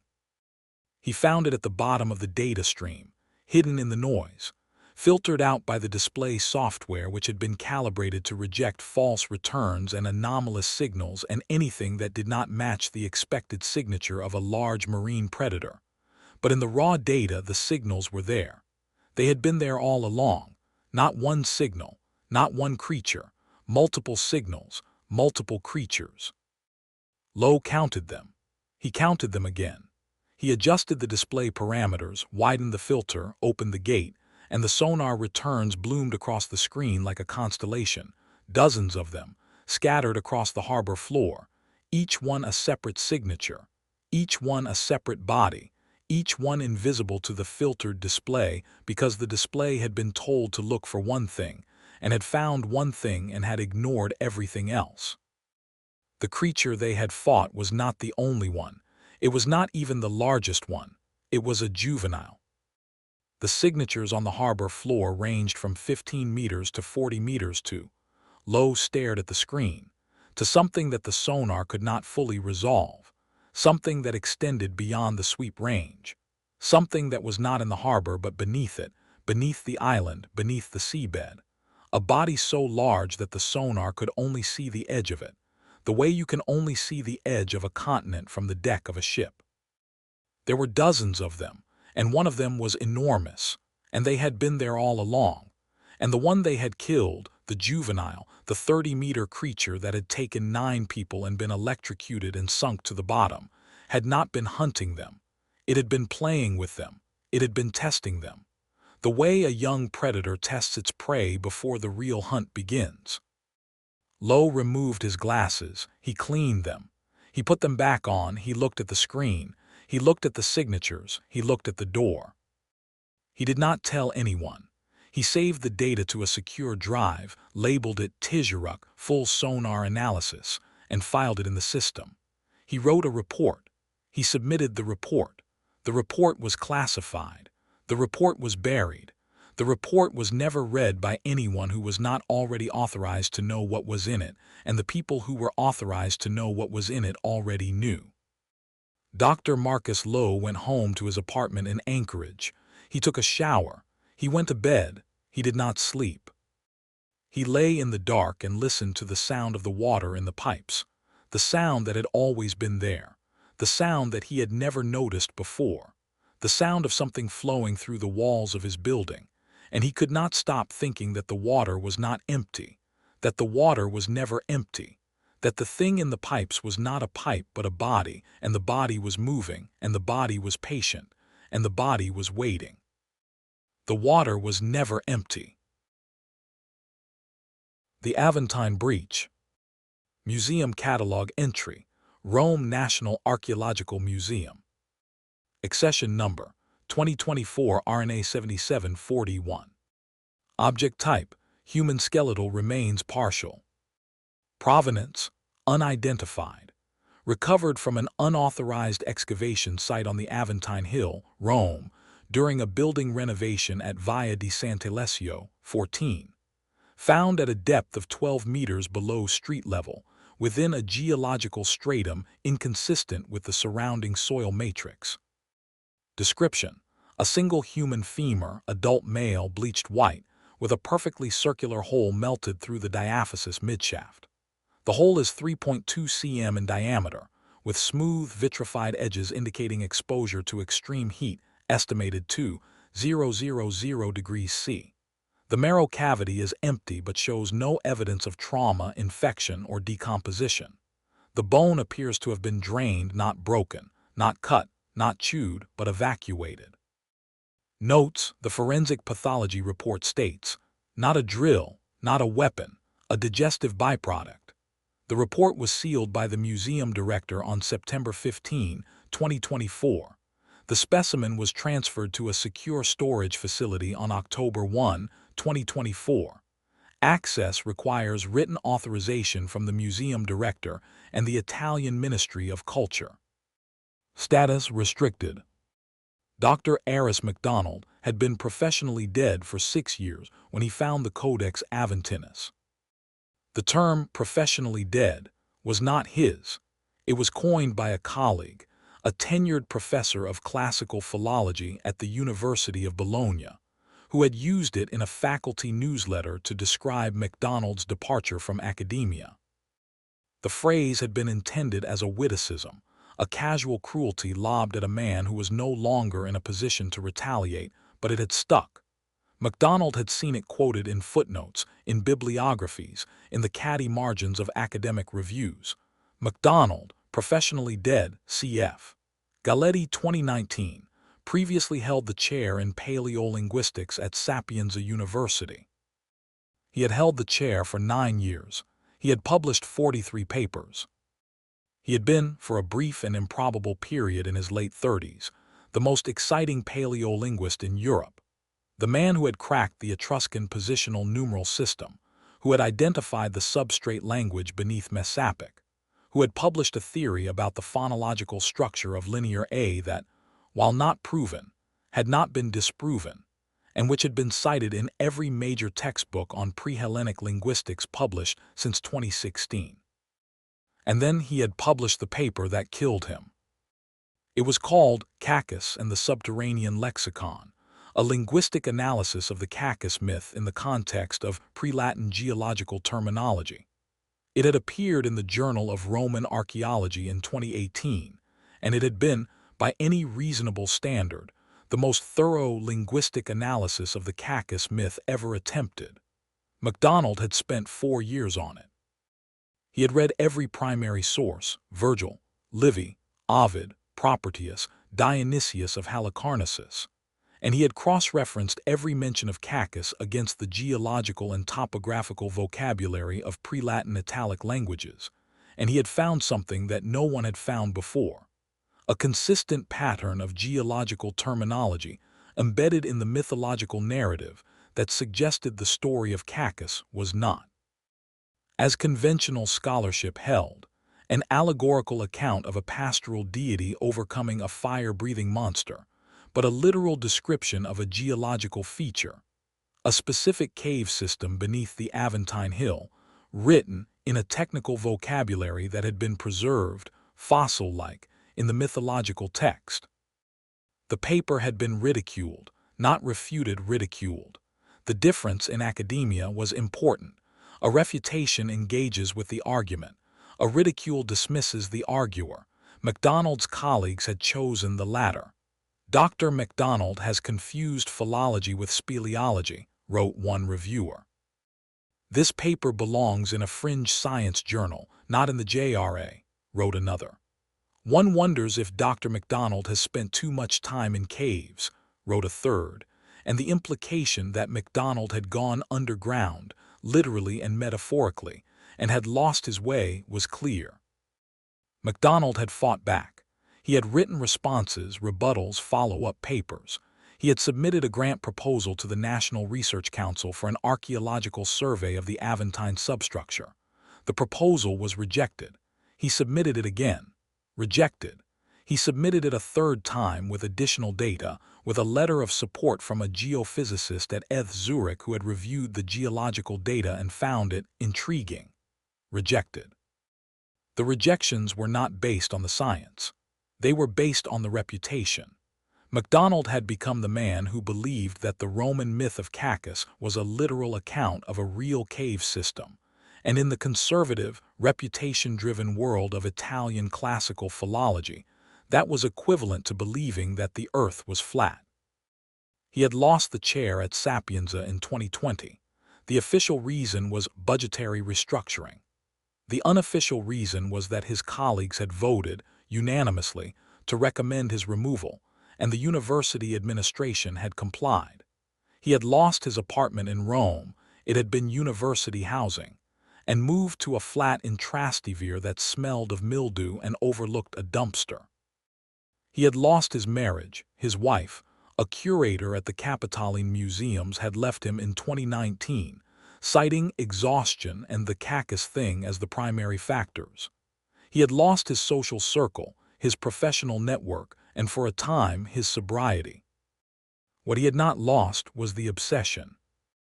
The Codex Aventinus had been sitting in the Vatican Apostolic Library since 1629, catalogued as Lat.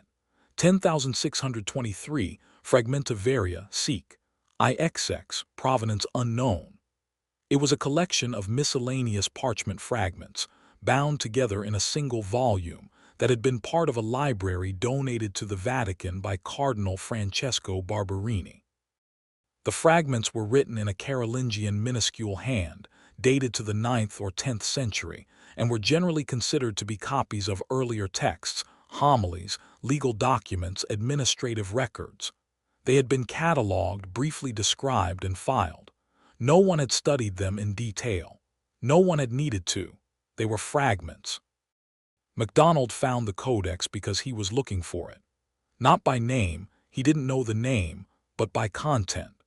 His linguistic analysis of the Cacus myth had identified a set of geological terms that appeared, consistently, in every version of the myth, from Virgil to Ovid, and that did not appear in any other context in Latin literature. These terms, ostium terrae, mouth of the earth, fauces pudae, throat of the well, vivarium spirimenti, garden of the breathing, were not standard Latin geological vocabulary. They were not used by Vitruvius, not by Pliny, not by any of the Roman engineers or naturalists who had written about caves and wells and underground features. They appeared only in the Cacus myth, and they appeared in every version of it, as though the myth makers were transmitting not just a story but a lexicon, a technical vocabulary that described something specific and real. MacDonald had hypothesized that the terms originated in a source text, a pre-Latin document, perhaps an Etruscan or even earlier text, that described a real geological feature beneath the Aventine Hill and that had been incorporated, over centuries, into the mythological narrative. He had spent 6 years looking for that source text. He had searched the Vatican Library, the Bibliotheca Nazionale, the Laurentian Library in Florence, the archaeological libraries of Naples and Palermo. He had searched digital archives, scanned catalogs, emailed curators in 12 countries. He found it on a Tuesday in March, in the Vatican Library, on a parchment fragment the size of a postcard, bound in a volume that had not been opened, according to the library's records, since 1847. The fragment was written in a hand that was not Carolingian. It was older, much older. MacDonald, who had spent his career reading ancient scripts, estimated it as 1st century CE, possibly 1st century BCE. The script was a cursive Latin, the kind used for administrative documents, not literary texts, but the language was not standard Latin. It was Latin shot through with the pre-Latin geological terms that MacDonald had identified in the Cacus myth. Ostium terrae, fauces pudae, vivarium spirimenti. The terms were there, in context, in a text that was not a myth but a report. MacDonald requested permission to photograph the fragment. The permission was granted. The Vatican Library, whatever its faults, was scrupulous about access for accredited researchers, and MacDonald, despite his professional death, still held his PhD and his library card. He photographed the fragment, front and back, under UV light, under infrared, from every angle, and took the images back to his flat in Trastevere and spread them across his desk, and he read. The text was a report, written by someone who identified themselves only as MC, custodian of the Aventine Gate. It was addressed to an unnamed superior, possibly a magistrate, possibly a military commander, possibly a priest, and it described in terse, administrative Latin, a geological feature beneath the Aventine Hill that the author called the Vivarium Spirimenti, the garden of the breathing. The report was not a myth, it was not a story, it was a warning. MacDonald read it 3 times, his hands shaking, his breath shallow, the mildew smell of the flat forgotten, the dumpster forgotten, the professional death forgotten. He read it with the focus of a man who has been searching for something for 6 years and has finally, impossibly, found it. The text translated from the fragmentary Latin, with MacDonald's annotations, read as follows. MC, custodian of the Aventine Gate, to his superior greeting. I write concerning the ostium terrae, The mouth of the earth, which lies beneath the Aventine, in the place where the Fauces Pudae, the throat of the well, descends into the Vivarium Sperimenti, the garden of the breathing. The garden is not a paradise. It is not a place of beauty or of rest. It is a vault, a biological vault. The things that live in the garden have been sealed beneath the limestone for a time that exceeds the memory of our city, of our people, of our race. They are not of our world. They are of the world that was before the world that existed before the sea rose and the land fell and the limestone sealed the garden, and the things inside it were trapped in the dark. The Cacus, the creature that Virgil and Ovid have written of, the fire-breathing monster that Hercules slew, is not a monster. It is a custodian. It is the guardian of the garden, the thing that keeps the vault sealed, the thing that prevents the things inside from climbing up through the throat of the well and entering the world above. I write this report because the ostium terrae is weakening. The limestone crust that seals the garden is thinning. The Cacus, the custodian, is aware of the weakening, and it is agitated.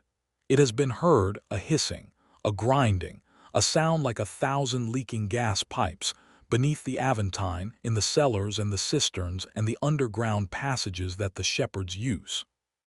I do not know what will happen if the crust breaks. I do not know what the things in the garden are. I know only that the Cacus is their custodian, not their master, not their creator, but their guard, and that if the guard fails, the garden will open, and the things inside will come out. I recommend that the ostium terrae be sealed, that the throat of the well be filled with stone and rubble and concrete, that the entrance be buried and the location be forgotten. The garden is not a paradise to be visited. It is a vault that must remain sealed. MC Custodian signing off.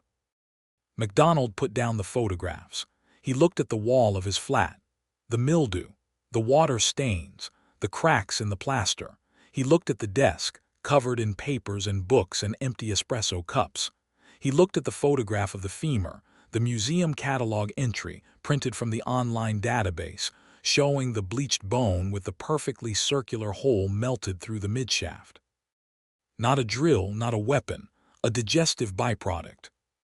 The femur had been found 12 meters below the Aventine Hill. The Codex Aventinus described a cave system beneath the Aventine Hill. The Cacus myth described a fire-breathing creature that guarded a cave. And now, in a report written 2,000 years ago by a Roman custodian who had signed his initials MC, the connection was explicit. The cave was real, the creature was real, and the creature was not a monster but a guard, and the thing it was guarding was not a treasure but a vault, and the vault was weakening, and the custodian was agitated, and the custodian was hissing. MacDonald picked up his phone. He called a number he had not called in 6 years. The number of a man named Luciano Ferri, a former colonel in the Italian Army's 9th Parachute Assault Regiment, Col Moskin, who had left the military after a scandal involving unauthorized arms sales and had gone into private security consulting, where he had become, by reputation, the man you called when you needed people who could go places and do things and not talk about it afterward. Luciano, MacDonald said. It's Aris MacDonald. A pause. Aris, I heard you were dead. Professionally, not physically. What do you need? I need a team. 20 people. Mercenaries, biologists, engineers. I need drilling equipment, sonic, not rotary. I need to breach a limestone crust approximately 12 meters below the Aventine Hill in Rome. Another pause, longer this time. Aris, what is below the Aventine Hill? MacDonald looked at the photographs spread across his desk. The codex, the femur, the geological surveys, the linguistic analysis that had killed his career, and that he now knew with the cold, crystalline certainty of a man who has been vindicated by the evidence, had been right all along. Something that has been sealed for millions of years, MacDonald said. Something that a Roman custodian warned us about 2,000 years ago. Something that we need to find before it finds us. You've lost your mind, Ferri said. Probably. Can you have the team in Rome by next week? Make it 2 weeks, and Aris the money. This kind of operation, 20 people, equipment, logistics, you're looking at €1 million minimum. I have the money. From where? The Barberini Foundation. They funded my research when I was at Sapienza. They still have my grant proposal on file, the one for the Aventine substructure survey. I'm going to reframe it as an archaeological excavation. They'll fund it. They've been funding Roman archaeology for 400 years. They won't turn down a chance to find something beneath the Aventine. And if they do, then I'll fund it myself. I sold my apartment. I have savings. I have enough. Aris, you're betting everything on this. I've been betting everything on this for 6 years. The difference is that now I know I'm going to win. Ferry was quiet for a long time. 2 weeks, he said. I'll be in Rome. The Vanguard, that was what MacDonald called the team. And the name was deliberate, military, suggestive of an advance force probing the edge of an unknown frontier. Assembled in a rented warehouse in the Ostians district of Rome over the course of 2 weeks in late October 2024. Ferry had delivered. The 20-person team was divided into 3 components: security, science, and engineering. The security component was 8 men, all former military, 4 from Karl Moskin, 2 from the French Foreign Legion, 1 from the British SAS, and 1, a woman named Dragonova, from the Bulgarian Special Forces. They were not soldiers of fortune in the Hollywood sense. They were professionals, methodical, disciplined, and carrying the particular brand of calm that comes from having been in situations where the difference between life and death was measured in milliseconds, and where the ability to remain functional under fire was not a skill but a personality trait. Their leader was a Karl Moskin veteran named Captain Renzo Marchetti, 45, compact, gray-haired, with the permanently squinting eyes of a man who has spent too much time looking into bright lights, muzzle flashes, explosions, signal flares.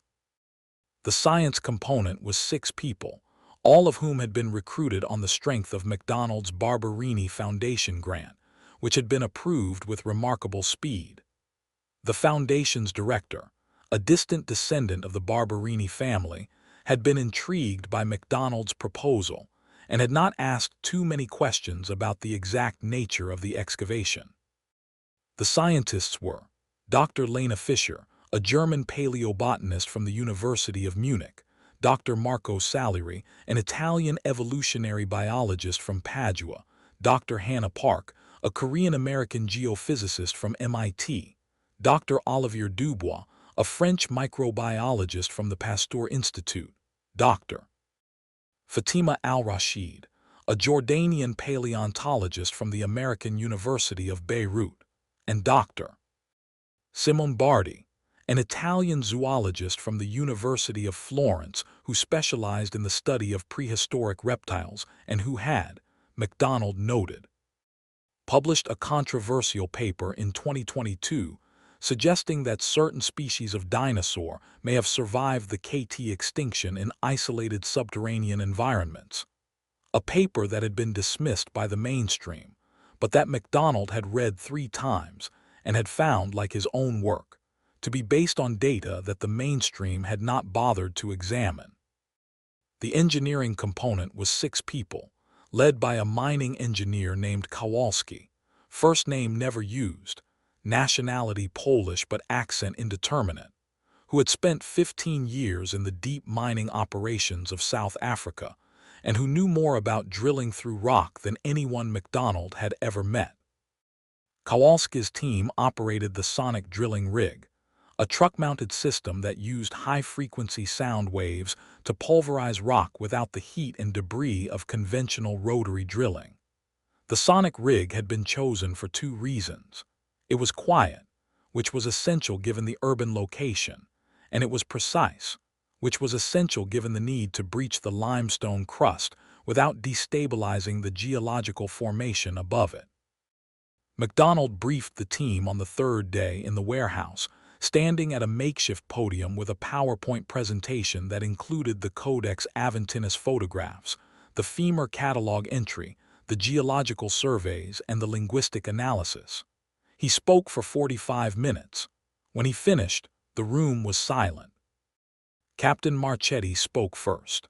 "Dr. MacDonald, are you telling us that there is a living ecosystem beneath the Aventine Hill in Rome, sealed for millions of years, and guarded by a creature that the Romans called Cacus?" "I'm telling you that the evidence suggests it. I'm not telling you it's certain. I'm telling you the probability is high enough to justify the expedition." "And the femur, the one with the hole in it?" "Found 12 meters below the Aventine, dated to approximately 2,000 years old Roman era. The hole was caused by extreme heat. The bone was vitrified. The marrow was evacuated. The forensic report describes it as a digestive byproduct.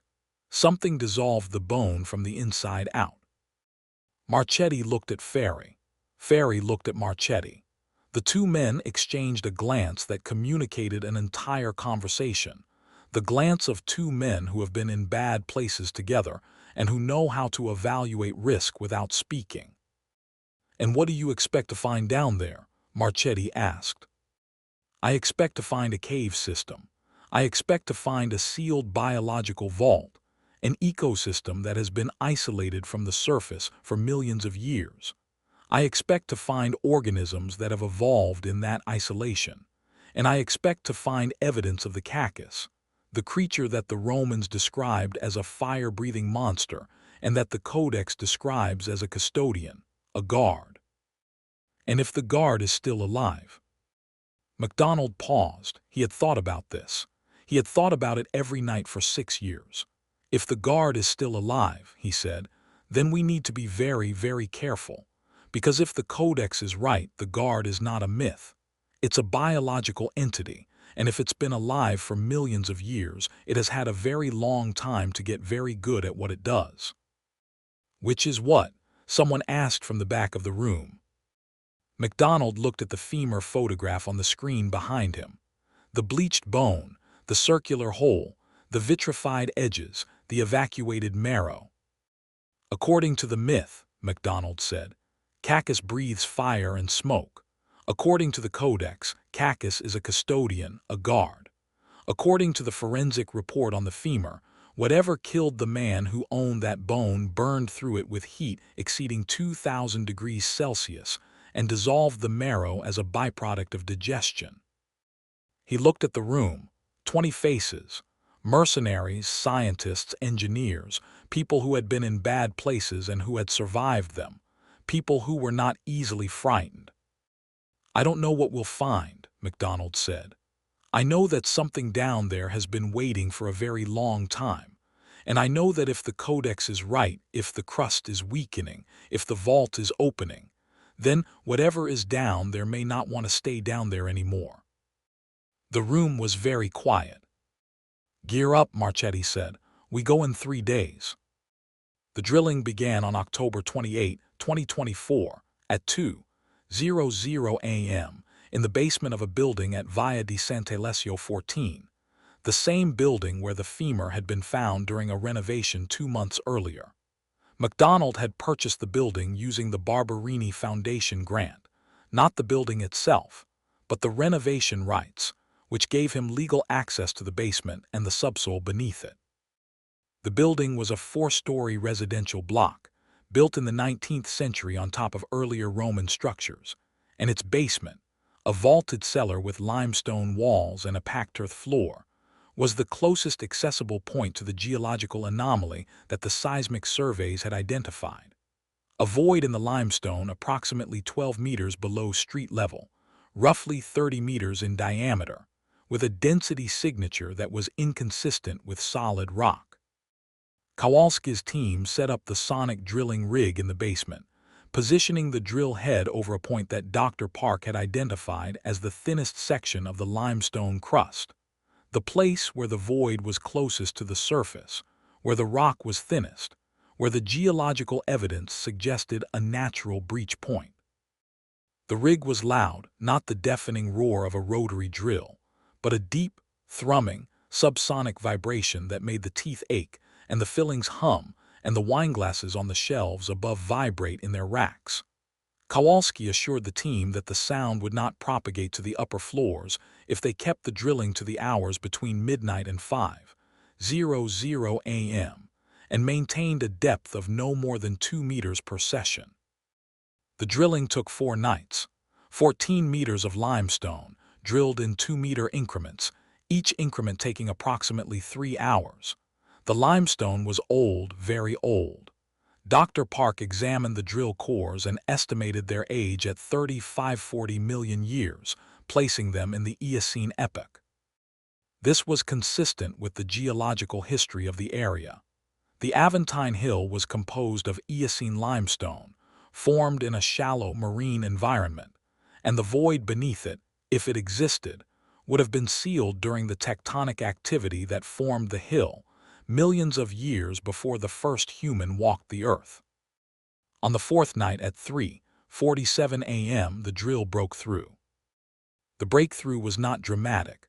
There was no geyser of gas, no rush of air, no Hollywood moment of the drill punching through into a void and the ground collapsing. What happened was this. The drill head, which had been vibrating with the steady, toothacheing hum of sonic drilling through solid limestone, suddenly went quiet. Not silent, quiet. The frequency changed. The pitch dropped. The drill was no longer cutting through rock. It was spinning in open air. Kowalski shut down the rig. He lowered a sensor package, a camera, a thermometer, an air sampler into the borehole on a cable. The camera descended 12 meters, and the image it sent back was not darkness. It was light. Not daylight, not lamplight, not the artificial light of a flashlight or a LED. A soft blue-green luminescence that pulsed like a heartbeat, like a breath, and that came from every surface visible in the camera's field of view. The walls of the void were glowing. Dr. Park leaned forward and stared at the monitor. "That's bioluminescence," she said. The thermometer read 28 degrees C, warm for a subterranean space, which should have been a constant 15 degrees C.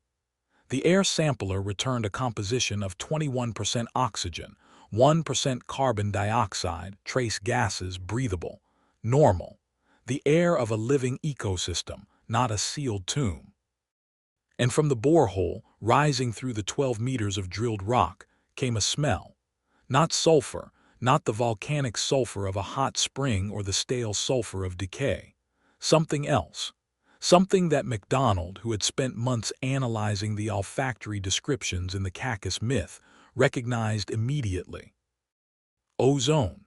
The smell of ozone, the sharp, electric smell of ionized air, of lightning, of something burning at a temperature so high that the atmosphere itself was being torn apart at the molecular level. "Cacus doesn't breathe fire," MacDonald whispered. "Cacus breathes ozone. The fire is a byproduct. The smoke is a byproduct. The thing itself, the creature, the custodian, its breath is an electrical discharge, a bioelectric weapon, like an electric eel but scaled up, scaled way up." Marchetti looked at him. "How far up?" "I don't know, but the femur had a hole melted through it by heat exceeding 2,000 degrees. An electric eel can generate 600 volts. Whatever made that hole was generating orders of magnitude more than that." "And you want to go down there?" "I want to go down there." Marchetti looked at Ferry. Ferry looked at Marchetti. The silent conversation again. Then Marchetti nodded. "Then we gear up," he said. "Full kit, weapons, rebreathers, comms. We go down at dawn." They went down at dawn on October 30th. The borehole was too narrow for a person. It was 15 centimeters in diameter, the width of the sonic drill. Kowalski's team had widened it overnight, using a precision explosive charge, a shaped charge that widened the borehole to 1.2 meters without collapsing the surrounding limestone. The widened shaft was lined with a steel casing, a cylinder, like a well, that provided structural support and prevented the walls from caving in. Into the shaft, the engineering team lowered an elevator, a platform, not much larger than a freight lift, that descended on a cable winch mounted in the basement. The elevator could carry 4 people at a time, plus equipment. It was slow, the descent took 3 minutes, and it was dark, and it was silent, and the air grew warmer as they descended, and the smell of ozone grew stronger, and the blue-green glow that they had seen on the camera became visible. First as a faint luminescence on the walls of the shaft, then as a brighter glow that pulsed with a rhythm that was, unmistakably, biological. MacDonald went down first, with Marchetti, Dr. Park, and Ferry. The elevator descended through the limestone, through 35 million years of geological history, through layers of compressed shell and fossil and sediment that had been the floor of a sea that no longer existed, and emerged into the void. And the void was not dark. The void was a cavern roughly 30 meters in diameter, with a ceiling height of approximately 15 meters. The walls were limestone, smooth and wet with condensation, and every surface, every wall, every ceiling, every floor was covered in a bioluminescent film that glowed with a soft, blue-green light. The light was not uniform. It pulsed, in, out, with a rhythm that was synchronized across the entire cavern, as though the luminescent film were a single organism, a single sheet of life breathing in unison. The air was warm, 28 degrees, humid, and it smelled of ozone and of something else, something green, something alive, something that MacDonald's brain identified before his language could as the smell of a jungle. Not a tropical jungle, not a rainforest, a different kind of jungle, a prehistoric jungle, the smell of a world that had been alive for millions of years without the sun. Marchetti raised his rifle, a Heckler & Koch HK-416, standard issue for Karl Moskin operators, loaded with armor-piercing rounds, and swept the cavern. The light was sufficient to see by. The bioluminescence provided a constant, gentle illumination that cast the cavern in shades of blue and green. The floor was visible, a rough, uneven surface of limestone, and here and there something that was not limestone, something dark, fibrous, organic. Soil. Plants, Dr. Park said. She was crouching at the edge of the elevator platform, her hand on the floor, touching a patch of the dark material. This is soil, living soil. There's a root system here, visible roots, fungal networks, the whole structure of a living rhizosphere. This is a functioning ecosystem. How is that possible? Marchetti asked. There's no light, there's no sun. Photosynthesis, Park said. The bioluminescent film on the walls, it's not just glowing, it's generating energy. It's a bacterial mat, probably sulfur-based or methane-based, and the light it produces is being used by the plants below as a substitute for sunlight. The whole system is running on chemical energy, not solar energy. It's a closed ecosystem, sealed for millions of years, self-sustaining, self-regulating. It's the most significant biological discovery in human history. Is it dangerous? Marchetti asked. Park looked at him. It's an ecosystem. Every ecosystem is dangerous. The question is, what's the apex predator? The elevator made 3 more trips, bringing down the rest of the team in groups of 4. By 7:00 a.m., all 20 members of the Vanguard were standing in the cavern, their lights and their weapons and their scientific equipment arrayed around them. And the cavern, which had been silent for millions of years, which had been sealed in darkness since before the first human existed, was full of humans for the first time. MacDonald stood in the center of the group and looked around. The cavern was beautiful. The bioluminescent light was soft and even, and the walls glittered with mineral deposits, quartz, calcite, and something else, something amber and translucent that he could not identify. The floor was carpeted with a low, iridescent vegetation, mosses, ferns, and things that were not mosses or ferns but that grew in the same way, spreading across the limestone in sheets of blue-green and purple. The air was warm and humid and smelled of ozone and green and something else, something sweet, something floral, something that was intoxicating in its beauty, and that made MacDonald's brain relax and his guard drop and his sense of caution. The sense that had kept him alive through 6 years of professional death, dissolve. "It's beautiful," Dr. Fisher said. She was the paleobotanist, and she was looking at the vegetation with an expression that MacDonald recognized, the expression of a scientist who has found the thing they have spent their entire career looking for. These plants, none of them are in any database. None of them. They're not angiosperms, not gymnosperms, not bryophytes. They're something else. Something that diverged from the surface flora tens of millions of years ago.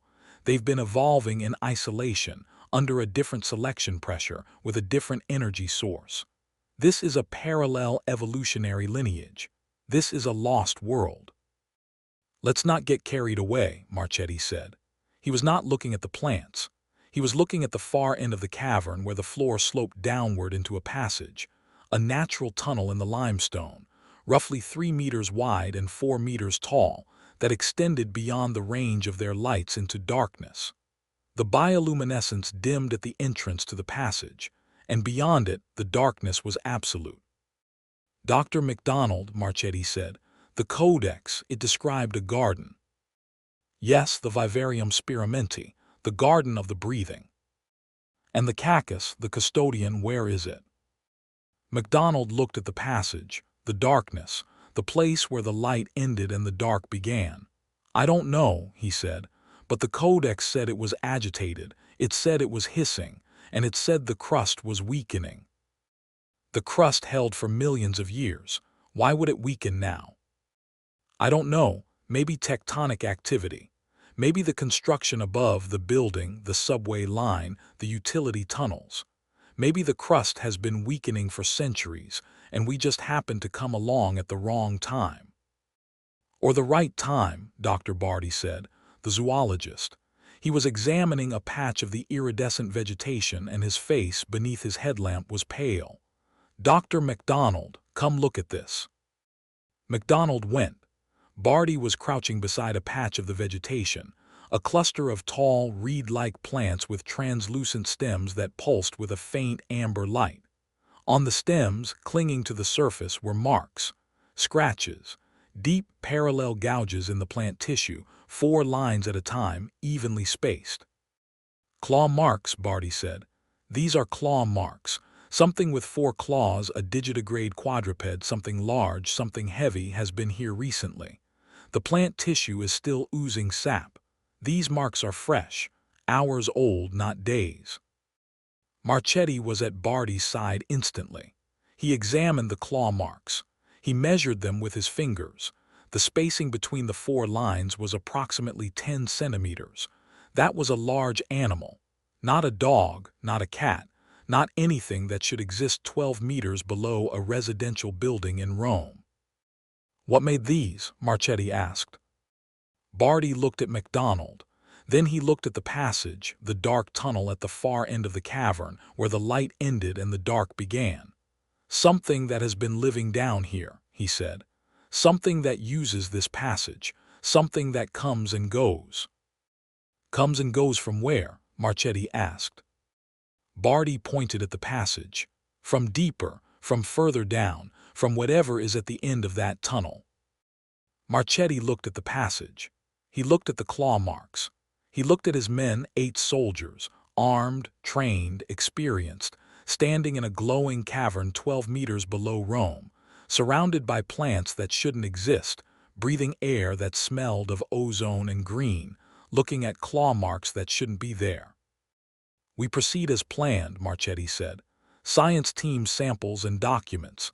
Security team holds the cavern and secures the elevator. Advanced team, me, Ferry, Dr. MacDonald, Dr. Park, and 2 of my men, we go through the passage. We find out what's down there. We do not engage unless engaged. We document and we return. Estimated time, 2 hours. Questions?" No one had questions. They had fear. But fear in a professional is not a question. It is a parameter, a variable to be managed, accounted for, and used. "Move," Marchetti said. They moved. The passage was a throat. That was the image that came to MacDonald as they advanced, the image of a geological throat, a conduit carved by water and time, and the slow, patient erosion of limestone by acid. The passage was roughly 3 meters wide and 4 meters tall, with smooth walls that curved inward at the top, creating a vaulted, almost organic shape that reminded MacDonald, uncomfortably, of the interior of a windpipe. The bioluminescent film was thinner here, a sparse, patchy glow that provided just enough light to see by, casting the walls in a dim, submarine blue-green that made the rock look alive. It was alive. The bacterial mat that produced the bioluminescence was a living organism, a chemoautotrophic biofilm that, Park explained in a whisper as they walked, was probably metabolizing sulfur or methane from the limestone and converting it to energy with the light as a byproduct. The light was not for them. The light was not for anyone. The light was waste, the biological equivalent of exhaust. "Don't touch the walls," Park said. "The biofilm is acidic. It's designed to dissolve the limestone. It will dissolve your skin." They advanced in single file, Marchetti on point, his HK-416 at his shoulder, his movements slow, deliberate, the movements of a man who has cleared 1,000 rooms and knows that the next room is always the one that kills you. Behind him was Ferry, then MacDonald, then Park, then 2 operators, a Khal Moscan sergeant named Gallo and a French legionnaire named Petain. Ferry carried a shotgun, a Benelli M4, loaded with slugs for close-quarters work. The operators carried carbines and sidearms. The passage descended. Gently at first, a slope of 5 degrees, barely perceptible, and then more steeply, the floor dropping away in a series of natural steps that were worn smooth by water or by use.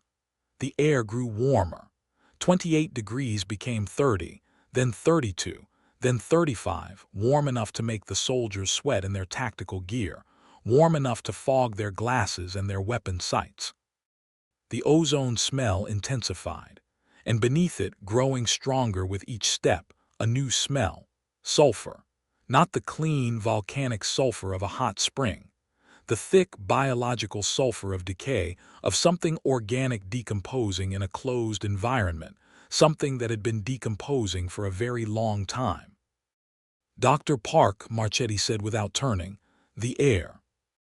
Park checked her portable gas analyzer, a handheld unit that measured oxygen, CO2, hydrogen sulfide, and a range of trace gases. Oxygen is holding at 21%. CO2 is elevated 0.5% up from 0.04 at the surface. Hydrogen sulfide is detectable but not dangerous, 2 parts per million. The air is breathable, but the temperature is anomalous. We're at 35 degrees and rising. Something is generating heat down here. "Geothermal?" Marchetti asked. "Unlikely. Rome is not in a volcanically active zone. The heat is biological. The ecosystem is generating it, the bacterial mat, the plant decomposition, the whatever else is down here. A closed ecosystem with no ventilation generates heat as a byproduct of metabolism, the same way a compost pile generates heat." "What about the ozone?" "The ozone is the interesting part. Ozone is O3, 3 oxygen atoms. It's not produced by normal biological processes. It's produced by electrical discharge, lightning, corona discharge, UV radiation. In a subterranean environment with no lightning and no UV, the only source of ozone is." She paused. "Bioelectrical generation. Something down here is producing electricity, enough electricity to ionize the air and create ozone." "How much electricity?" "I don't know. But to produce detectable ozone at this concentration, you'd need a sustained discharge of at least several hundred volts, maybe more. Like an electric eel. Like a very large electric eel." Marchetti did not respond.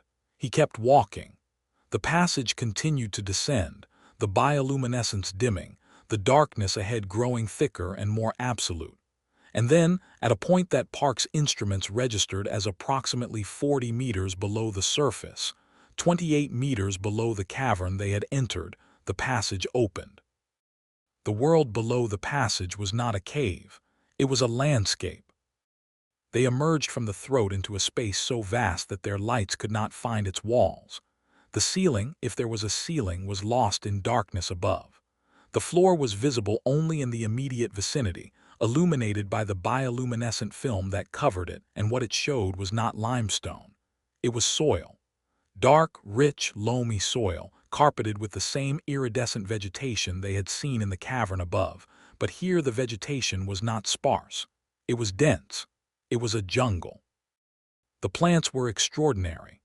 They grew to heights of 3, 4, 5 meters, tall, reed-like stalks with translucent stems that pulsed with amber light, their tops spreading into broad, leaf-like structures that were not leaves but something else, something that had no name in surface botany because it had never been seen. The structures were photosynthetic, or, more accurately, chemosynthetic, using the bioluminescent light as an energy source. They were arranged in a canopy, a layered structure that filtered the light from above and the glow from below, creating a dappled amber and green illumination that was, despite its alien origin, breathtakingly beautiful. And between the plants, moving through the canopy with a grace that was both ancient and utterly foreign, were creatures. MacDonald saw the first one before anyone else. It was a large animal, roughly 3 meters tall, standing on 2 powerful hind legs, with a body that was covered not in scales but in feathers. The feathers were iridescent blue-green, like the bacterial mat, pulsing with the same bioluminescent rhythm, and they covered the animal's entire body, from the top of its head to the tip of its long, counterbalancing tail. Its head was large, with a blunt snout and a pair of large, forward-facing eyes that gleamed with a reflective tapetum lucidum. Its arms were small, vestigial, like a T-Rex's, but its legs were massive, the muscles visible beneath the feathers, and its feet were armed with 3 massive claws, each one the size of a dinner plate. It was a dinosaur, or something that had evolved from a dinosaur, a descendant of the Cretaceous fauna that had been sealed in this vault 35 million years ago and that had, in the absence of the KT extinction event that had wiped out their surface relatives, continued to evolve. The feathers were real. The claws were real. The eyes bright, alert, tracking the movement of the 6 humans who had just emerged from the passage, were real. "It's a theropod," Barty whispered over the comms. He was watching from the cavern above, through the camera feed that Park was transmitting from her helmet. "A feathered theropod, Maniraptoran possibly. The feathers are modified, they're bioluminescent like the plants. The animal has co-evolved with the ecosystem. It's using the light for camouflage, for display, possibly for communication. This is the most significant paleontological discovery in history. This animal has been alive for 65 million years. Its lineage survived the extinction. It survived." "How many are there?" Marchetti asked. Park swept her light across the landscape. The beam traveled outward into the jungle, and in the distance, 10 meters, 20, 30 more shapes were visible, grazing, moving, living. A herd of the feathered theropods, perhaps 20 individuals, was browsing on the iridescent vegetation, their heads low, their claws retracted, their bodies moving through the canopy with the slow, contented rhythm of animals at peace. "They're herbivores," Barty said. "The dentition, I can see it in the camera, is leaf-shaped, not blade-shaped. They're browsers, not predators. They eat the plants." "Good," Marchetti said. "Herbivores I can deal with." "There's something else," Park said. She was looking at the soil, at the ground beneath the plants where the dark, loamy earth was marked with tracks, not the tracks of the feathered theropods which were 3-toed and deep, but other tracks, smaller, narrower, 4-toed. The tracks of something that moved on 4 legs, not 2, something fast, something that left claw marks in the soil, 4 parallel gouges, evenly spaced, the same marks that Barty had found on the plant stems in the cavern above. "What made those?" Marchetti asked, pointing at the 4-toed tracks. Nobody answered, but everyone looked in the same direction, deeper into the jungle, where the bioluminescence was brighter, where the air was warmer, where the smell of sulfur was stronger, and where, in the distance, visible only as a dark shape against the glow, the landscape changed. The jungle ended, And beyond it, the terrain became something else, something that was not green and not alive and not beautiful, something dark, something jagged, something that MacDonald, staring into the distance, recognized from the Codex Aventinus, from the geological terminology that the Roman custodian had used 2,000 years ago to describe the place beneath the Aventine Hill. Post fossis pude, terra bruciata, beyond the throat of the well, the burned earth. The jungle gave way to a volcanic wasteland. Black rock, basalt, obsidian, and something that glowed cherry red with residual heat covered the floor of the cavern in a rough, jagged carpet that extended as far as the light could reach. The bioluminescent film was gone. No bacteria could survive on volcanic rock at this temperature.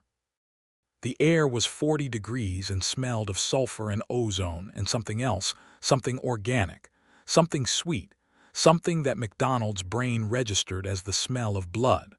Old blood, ancient blood, blood that had been spilled in this place so long ago that it had become part of the geology. "Dr. MacDonald," Marchetti said, "what is that?"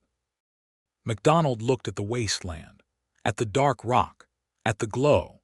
He looked at the jungle behind them, the beautiful, iridescent, deceptively peaceful ecosystem that had evolved in this sealed vault, that had thrived in the dark, that had produced creatures that should have been extinct for 65 million years. And he looked at the wasteland ahead, the burned earth, the place beyond the garden.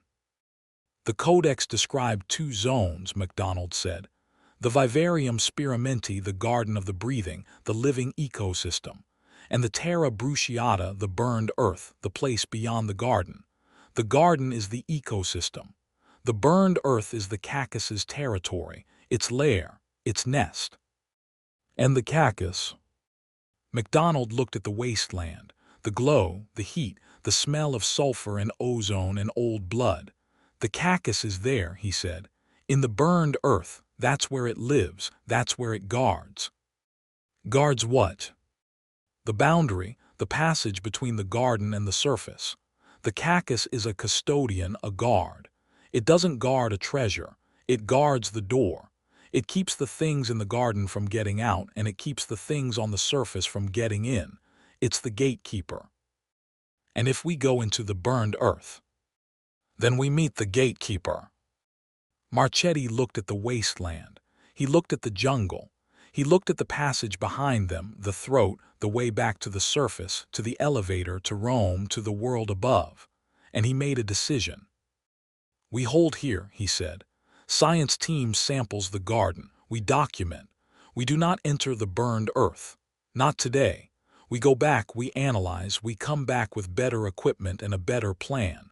We do not repeat, do not engage the Cacus without knowing what we're dealing with." It was the right decision. It was the professional decision. It was the decision that a competent military commander makes when he encounters an unknown threat in an unknown environment. You pull back, you gather intelligence, you plan, and you return with advantage. But it was not the decision that the Cacus wanted them to make. They spent 4 hours in the garden. The science team, Fisher, Salery, Dubois, Al-Rashid, and Barty, working in shifts from the cavern above, cataloged the flora and fauna with the speed and precision of people who know they are doing the most important work of their lives. Fisher identified 17 distinct plant species, none of which existed in any database. Salery took tissue samples from the feathered theropods, a procedure that required approaching the grazing animals to within 5 meters, which they tolerated with the placid indifference of creatures that had never encountered a predator, and found that their cellular structure was unlike anything in the literature. "The DNA is dinosaurian," he said, examining his portable sequencer. "But it's been modified, evolved. These animals have 40 million years of independent evolution. They're as different from their Cretaceous ancestors as we are from our primate ancestors." Dubois sampled the bacterial mat and found something that made him sit down on the cave floor and stare at his results for 10 minutes without speaking. "The biofilm," he finally said. "It's not a single organism.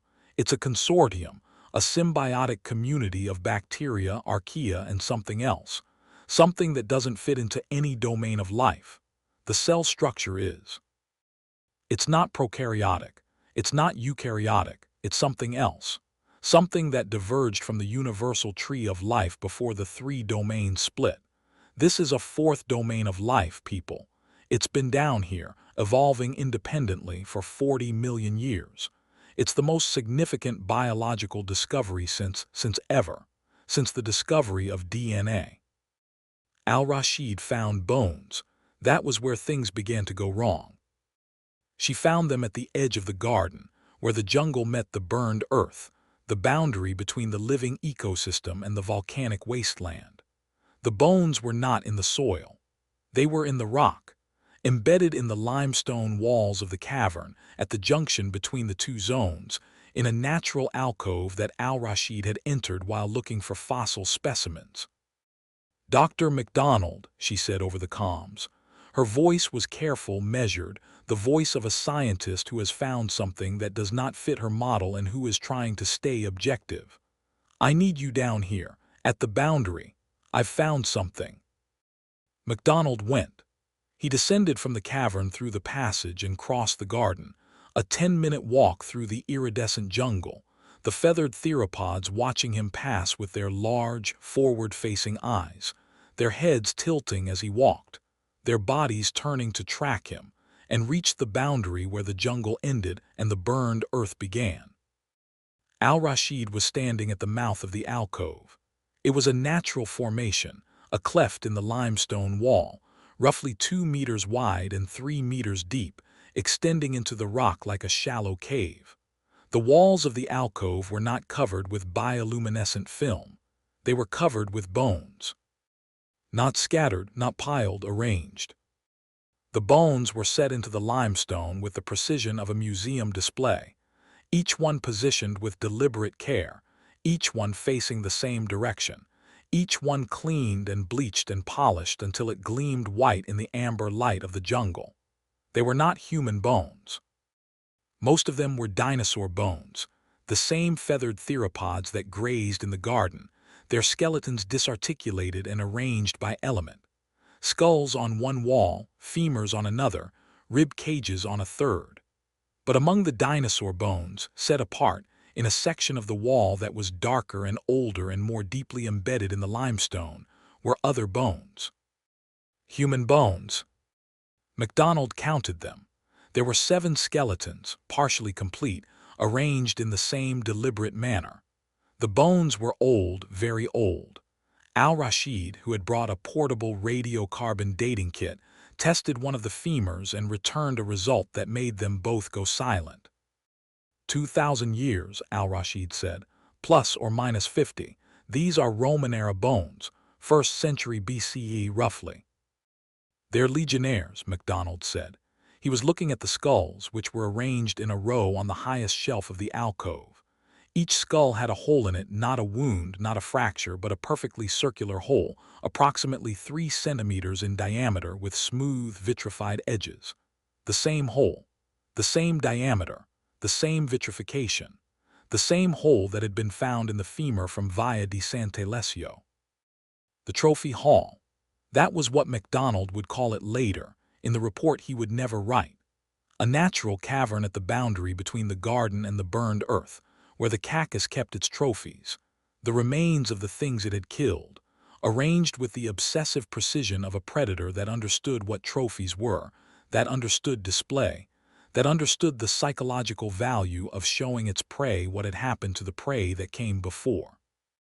"These men came down here," MacDonald said, 2,000 years ago, the same way we did through the limestone, through the crust, and the Cacus found them, and it killed them, and it brought their bones here to this place and it arranged them."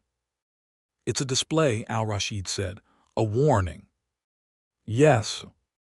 "A warning to whom?" "To us, to anyone who came after."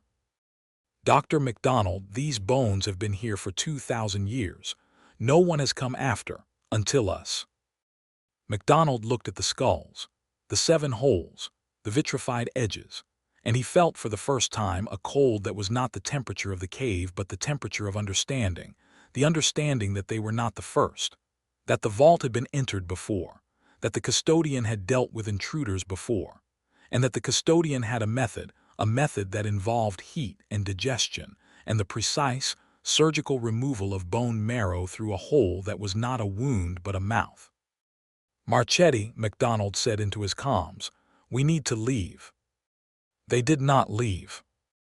The decision was made by Marchetti, by Ferry, by MacDonald himself, that they would complete their sampling, document the garden, and return to the surface by noon. They had been underground for 6 hours. The science team had enough data to keep them publishing for a decade. The security team had enough tactical information, the layout of the cavern, the passage, the garden, the boundary, to plan a return expedition with proper equipment and a proper strategy for dealing with whatever lived in the burned earth. The plan was good. The plan was rational. The plan would have worked if not for Dr. Olivier Dubois. Dubois was the microbiologist. He was 42, French, brilliant, and possessed of a curiosity that was, in a subterranean environment containing unknown biological entities, less a virtue than a death sentence. While the rest of the team was preparing to leave, packing samples, stowing equipment, assembling at the elevator shaft for the ascent, Dubois was at the boundary, at the trophy hall, taking samples from the walls. Not from the bones, from the rock. The limestone that held the bones, the stone that had been shaped and polished and arranged by the Cacus, was coated with something, a thin, organic residue that Dubois had noticed and that no one else had thought to examine. The residue was dark, almost black, and it had a sheen that was not mineral. It was biological. And when Dubois scraped a sample of it into a collection vial and examined it under his portable microscope, he found something that made him violate every protocol he had ever been taught. It was the fourth domain. The cells in the residue were the same cells that Dubois had found in the bacterial mat, the unknown domainless life form that had been evolving in the vault for 40 million years. But these cells were different. They were larger. They were more complex. And they were organized into structures that were not colonies, not biofilms, but tissues. The residue on the walls of the trophy hall was not a bacterial coating. It was a piece of the Cacus. Dubois took the sample. He did not tell anyone. He put it in his collection case, sealed it, and returned to the group. He did not tell anyone because he was a scientist, and the sample was the most important biological specimen ever collected, and the instinct to collect and to understand was, in Dubois, stronger than the instinct to survive. The Cacus knew. It knew because the residue on the walls of the trophy hall was not a coating. It was a sensor. It was the Cacus's equivalent of a tripwire, a biological alarm system, a network of cells that communicated through chemical signals, that could detect the presence of foreign organisms, that could feel the removal of even a single cell. And when Dubois scraped the sample from the wall, the Cacus felt it. The way you feel a mosquito biting your arm, not a threat, an irritant, but an irritant that told the Cacus something it needed to know. The intruders were not just visiting. They were taking. They were stealing parts of its body.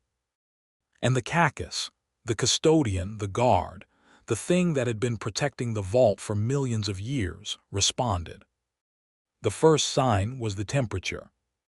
It rose, rapidly, from 35 degrees to 40 to 45 to 50 in less than a minute. The air, which had been warm and humid, became hot and dry, and the ozone smell, which had been a background note, a chemical whisper, became a roar, a burning, acrid stench that made the eyes water and the throat close. The second sign was the sound. It was not a roar. It was not a growl. It was a hiss, a sustained, pressurized, unbroken hiss that sounded exactly like 1,000 leaking gas pipes. Like the entire volcanic wasteland, every crack, every fissure, every pore in the basalt was venting superheated gas simultaneously. The sound was not coming from a single source. It was coming from everywhere, from the walls, from the floor, from the air itself. The third sign was the smoke. It came from the burned earth, a wall of black, impossibly dense smoke that rolled across the boundary between the jungle and the wasteland like a tide, not rising, not dissipating, but flowing, hugging the ground, spreading through the garden with a speed and a purpose that was not natural. The smoke was not a product of combustion. It was a product of the cacus. It was the cacus's breath, exhaled in a sustained, pressurized stream that filled the cavern with darkness. "MASKS," Marchetti shouted. "Gas MASKS now." The team scrambled. The soldiers had gas masks, standard NATO CBRN filters designed for chemical and biological threats. The scientists did not. Marchetti threw spare masks to the science team, shouting, put them on now." And the scientists fumbled with the straps, their hands shaking, their eyes wide. The smoke reached them in seconds. It was not smoke in the conventional sense. It was not particulate, not greasy, not the smoke of a fire. It was a vapor, a dense, opaque biological vapor that blotted out the bioluminescence and plunged the garden into absolute, total darkness. The soldiers' weapon lights cut through it, but the beams were short 5 meters, 3.1. The vapor was so dense that it absorbed light. "Form UP," Marchetti shouted. "On the elevator, everyone to the elevator." They ran. The garden, which had been a paradise, became a nightmare. The iridescent plants were invisible in the smoke. The feathered theropods were screaming, a high, ululating call that MacDonald had not heard before. A call that was not the sound of grazing animals, but the sound of animals in panic. And the ground was uneven, broken by roots and rocks and the tracks of the dinosaurs, and people were tripping, falling, stumbling in the dark. Gallo was the first to die. He was running point ahead of the group, his weapon light cutting through the smoke, his gas mask fogging with the heat and the humidity. He was 10 meters from the passage entrance, the throat, the way back to the cavern, to the elevator, to the surface, when the floor opened beneath him. Not literally. The floor was solid, but something came up through the floor, through the soil, through the root system, through the limestone beneath, and took him. The soldiers behind him saw it. A shape, dark and massive, erupting from the ground in a shower of earth and roots, and Gallo was in the shape's mouth. And the shape was not an animal but a configuration. A body that was part reptile, part mammal, part something else, with 3 heads on 3 necks, each head independent, each head with its own eyes and its own mouth, and all 3 mouths were open, and all 3 mouths were breathing fire. Not fire, plasma, a sustained pressurized stream of superheated gas, not orange, not yellow, but blue-white, the color of an electric arc, the color of lightning that hit Gallo and the ground around him and the plants and the air ignited. The oxygen in the cavern, 21%, breathable, normal, became fuel, and the fuel burned, and the burning was not a fire but an explosion, a contained, directional, focused explosion that was aimed at the place where Gallo had been standing. Gallo was gone, not killed, gone. The plasma had hit him at a temperature that Marchetti, who had seen men die in explosions and fires and IEDs, estimated at 3,000 degrees Celsius. At that temperature, flesh does not burn. It vaporizes. It becomes gas. Gallo had been converted in less than a second, from a 180-pound human being into a cloud of superheated vapor and a few fragments of bone, including, Marchetti would note later, a femur with a perfectly circular hole melted through the midshaft. "GALLOS down," Marchetti screamed. "Contact, contact, 3-headed target, ground level 10 meters. The soldiers opened fire. 7 rifles, 8-9, the HK-416s on full auto, the armor-piercing rounds punching into the shape that had erupted from the floor. The rounds hit. They did not penetrate. The creature's hide bristled, dark, armored with something that was not scale and not keratin and not bone, but a biological composite that was harder than all 3 deflected the rounds. The bullets sparked off the hide like coins off a bell, ricocheting into the darkness, and the creature, the Cacus, the custodian, the thing that had been guarding the vault for 40 million years, turned its three heads toward the soldiers and screamed. Not a roar, a hiss. 1,000 leaking gas pipes, amplified, pressurized, channeled through three throats simultaneously.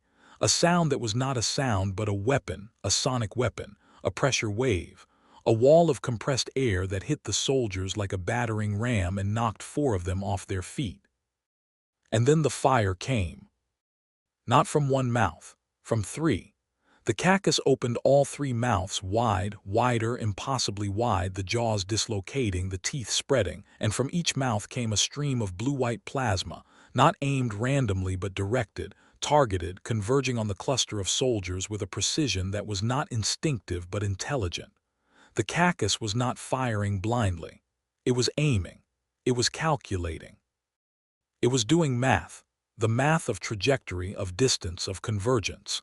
And it was doing it with 3 brains simultaneously, 3 independent minds operating in concert, each one controlling one head, each one contributing to the tactical picture, and the combined output was a crossfire of plasma that caught 3 of Marchetti's men in the open and incinerated them where they stood. Marchetti screamed orders. The surviving soldiers scattered, not fleeing, not panicking, but executing a tactical retreat, spreading out, finding cover behind the thick trunks of the iridescent plants, returning fire in controlled bursts. But the fire was useless. The rounds bounced off the Cacus's hide. The creature was not invulnerable. It was organic. It was biological. It had a body. It could be killed. But the weapons they had brought were designed for human opponents, for flesh that bullet and bone, and the Cacus was not flesh. It was geology given life. It was 40 million years of evolution in an environment without sunlight, without competitors, without any selection pressure other than the need to guard a door. And it had become, in that time, the most efficient biological weapon the Earth had ever produced. "Retreat," Marchetti shouted. "Everyone to the passage, to the elevator, Go, Go, Go." They ran, through the smoke, through the fire, through the dark. The Cacus pursued not by running, not by chasing, but by moving through the earth. It went underground. It dove into the soil the way a seal dives into water, its 3 heads pushing through the limestone like a plow through snow, and it traveled beneath them, and the ground shook, and the plants toppled, and the soldiers stumbled and fell and got up and ran, and behind them the Cacus erupted from the floor again and again, not to catch them, not to kill them, but to funnel them, to drive them, to herd them. It was not hunting. It was managing. It was controlling the movement of the intruders, directing them, channeling them toward the passage, toward the throat, toward the elevator, toward the exit with the efficiency of a border collie driving sheep. It wanted them out.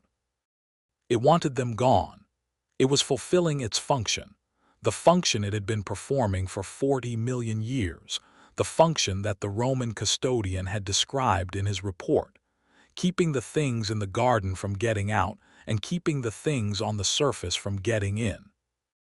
The Cacus was not killing them because it was hungry.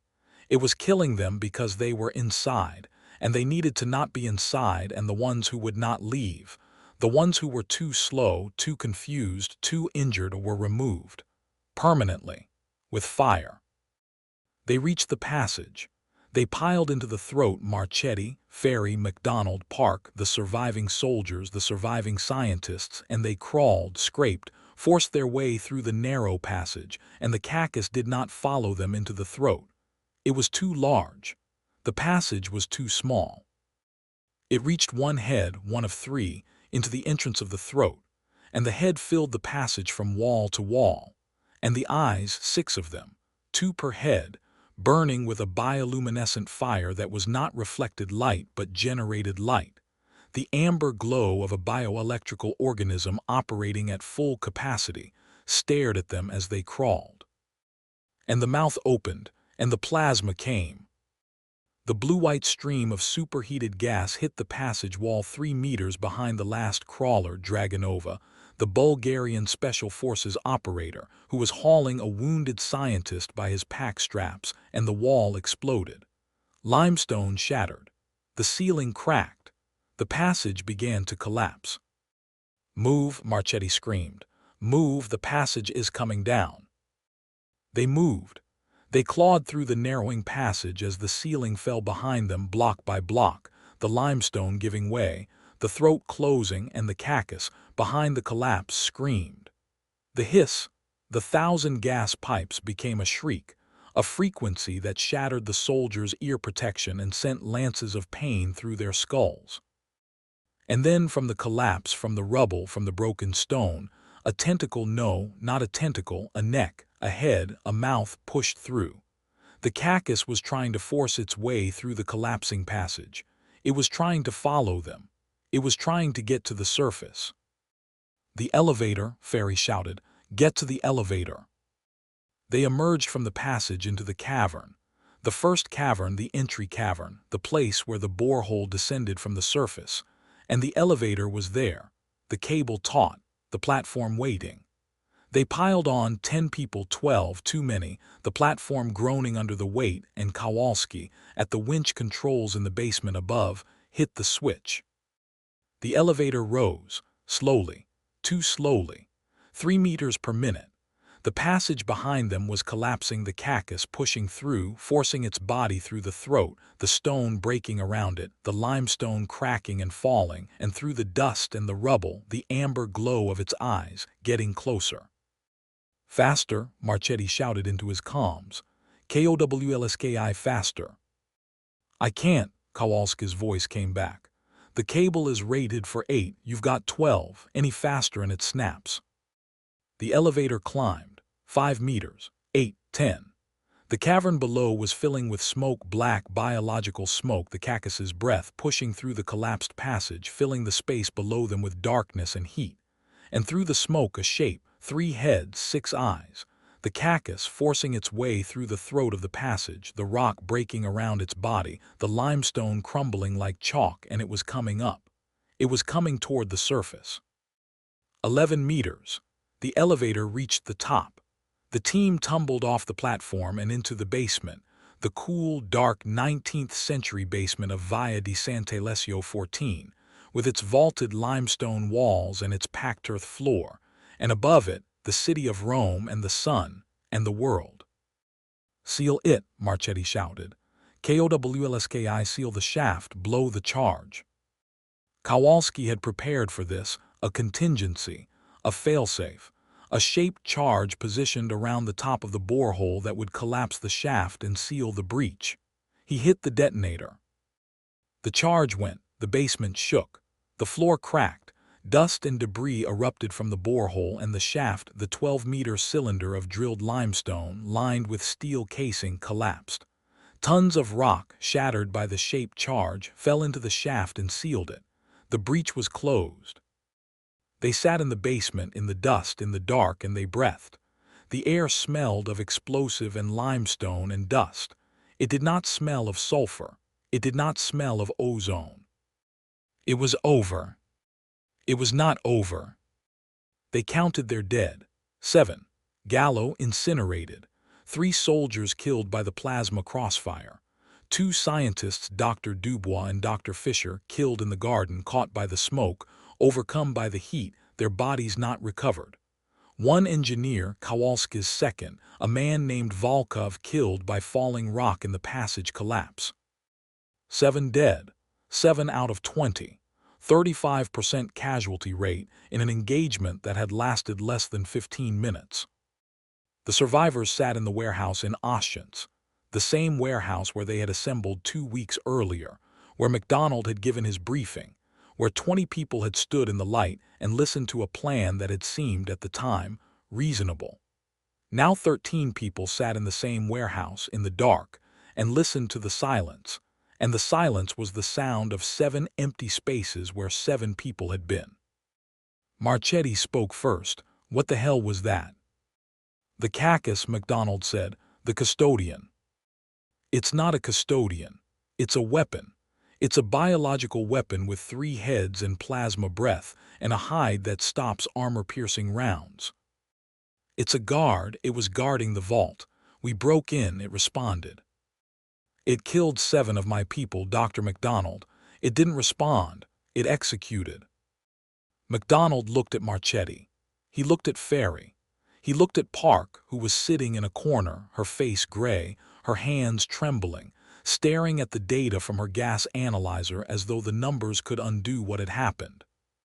He looked at Al-Rashid, who was sitting with her head in her hands, the bones of the trophy hall behind her eyes. He looked at Salery and Barty, who were sitting together, not speaking, the unspoken conversation of 2 scientists who had just watched the most significant discovery of their careers turn into a massacre. "We need to seal it," MacDonald said. "Permanently, not just the shaft, the entire breach, the limestone crust, the vault." "You want to seal a subterranean ecosystem with explosives," Marchetti said. It was not a question. "I want to make sure that nothing, not the Cacus, not the dinosaurs, not the 4th domain of life, can ever reach the surface. And if the Cacus is already trying to reach the surface, if it was trying to come through the passage when we sealed it." MacDonald looked at the floor. The concrete floor of a warehouse in Oschenz, Rome, 30 meters above sea level, 12 meters above the sealed borehole, and below that in the dark, in the limestone, in the vault that had been sealed for 40 million years, and that had been breached by a sonic drill and a Barberini Foundation grant, something was alive. Something that had 3 heads and 6 eyes and plasma breath and a hide that stopped bullets. Something that had killed 7 people in 15 minutes. Something that was, at this moment, pushing through the collapsed passage, or digging through the sealed shaft, or finding another way through the cracks in the limestone, through the geological weaknesses in the Aventine, through the utility tunnels and the sewer lines and the subway tunnels that honeycomb the earth beneath Rome. "We need to go back," MacDonald said. "You're insane," Marchetti said. "We need to go back and we need to seal it properly. Not with a shaped charge, with a collapse, a structural, geological collapse that brings down the entire cavern system and buries the vault under 100 tons of limestone. And the Cacus, if it's in the cavern when it collapses, it gets buried. It's 40 million years old. It's survived extinction events, but it hasn't survived being buried under 100 tons of rock. Nothing survives that. And the dinosaurs, the ecosystem, the 4th domain of life." MacDonald looked at Marchetti. "They've been sealed for 40 million years," he said. "They'll be sealed for 40 million more. The garden doesn't need us. The garden has been fine without us. The only thing that changes is that we know it's there, and the Cacus knows we're here. And if the Cacus gets out, if it reaches the surface, then Rome has a problem that the Carabinieri cannot solve." Marchetti looked at Ferry, the silent conversation. Then Marchetti nodded. "One more trip," he said. "One more trip down, we plant the charges, we collapse the cavern, we get out, and then we never go back. Never." "Agreed." "Agreed," MacDonald said. They went back. They went back on November 2nd, 3 days after the first descent. 3 days in which MacDonald did not sleep, not because of the Papabawa or the sulfur or any supernatural torment, but because every time he closed his eyes he saw the 3 heads, the 6 eyes, the blue-white plasma, and the sound, the hiss, the 1,000 gas pipes, the sound of a creature that had been alive since before the Alps existed, turning his colleagues to vapor. The team was smaller now, 13 survivors, but only 9 would go back. The 4 who refused, 2 scientists, 1 engineer, 1 soldier, did not refuse loudly. They did not argue or protest or make speeches. They simply said no and walked out of the warehouse, and no one stopped them because everyone understood. They had seen the Cacus. They had watched it kill. They had earned the right to walk away. The 9 who returned were MacDonald, Marchetti, Ferry, Park, Barty, Salery, Al-Rashid, Dragonova, and Petin. 9 people, not 20, not a vanguard, a remnant. Kowalski had spent the 3 days preparing the charges. Not shaped charges, those were too small, too surgical. What he needed was a structural demolition, a series of explosive charges placed at key geological points in the cavern system, designed to trigger a cascading collapse of the limestone ceiling. The charges were military-grade C4, 40 kilos, enough to bring down a building. Kowalski calculated that it would be enough to bring down a cavern. The plan was simple: descend, enter the garden, place the charges at the 5 key structural points that Park had identified from her geological survey, 5 points where the limestone ceiling was thinnest, where the stress was highest, where a targeted explosion would propagate through the rock and trigger a systemic collapse. Plant the charges, detonate, ascend. Total time underground: 2 hours. 2 hours to save Rome from something that most people in Rome did not believe existed, and that, if the Codex was right, had been guarding a vault beneath their feet for longer than their species had been alive. They re-drilled the borehole. Kowalski's team widened it again. The shaped charge had sealed it, but the seal was imperfect, and the sonic drill reopened it in 6 hours. The air that came from the reopened shaft was different, warmer, 40 degrees, not 28. The ozone smell was stronger, and there was something else, a vibration, a low-frequency hum that came up through the rock and settled into the drill rig and into the basement floor and into the soles of their boots. "It's digging," Park said. She was monitoring the seismic sensor that Kowalski had lowered into the shaft. The sensor showed a pattern, rhythmic, regular, a series of impacts that were not geological but biological. Something was hitting the rock. Something was breaking through. Something was coming up. "How fast?" Marchetti asked. "At this rate, it'll reach the surface in 72 hours. 72 hours. 3 days. 3 days before the Cacus broke through the limestone crust and emerged, for the first time in 40 million years, into the world above. Into Rome.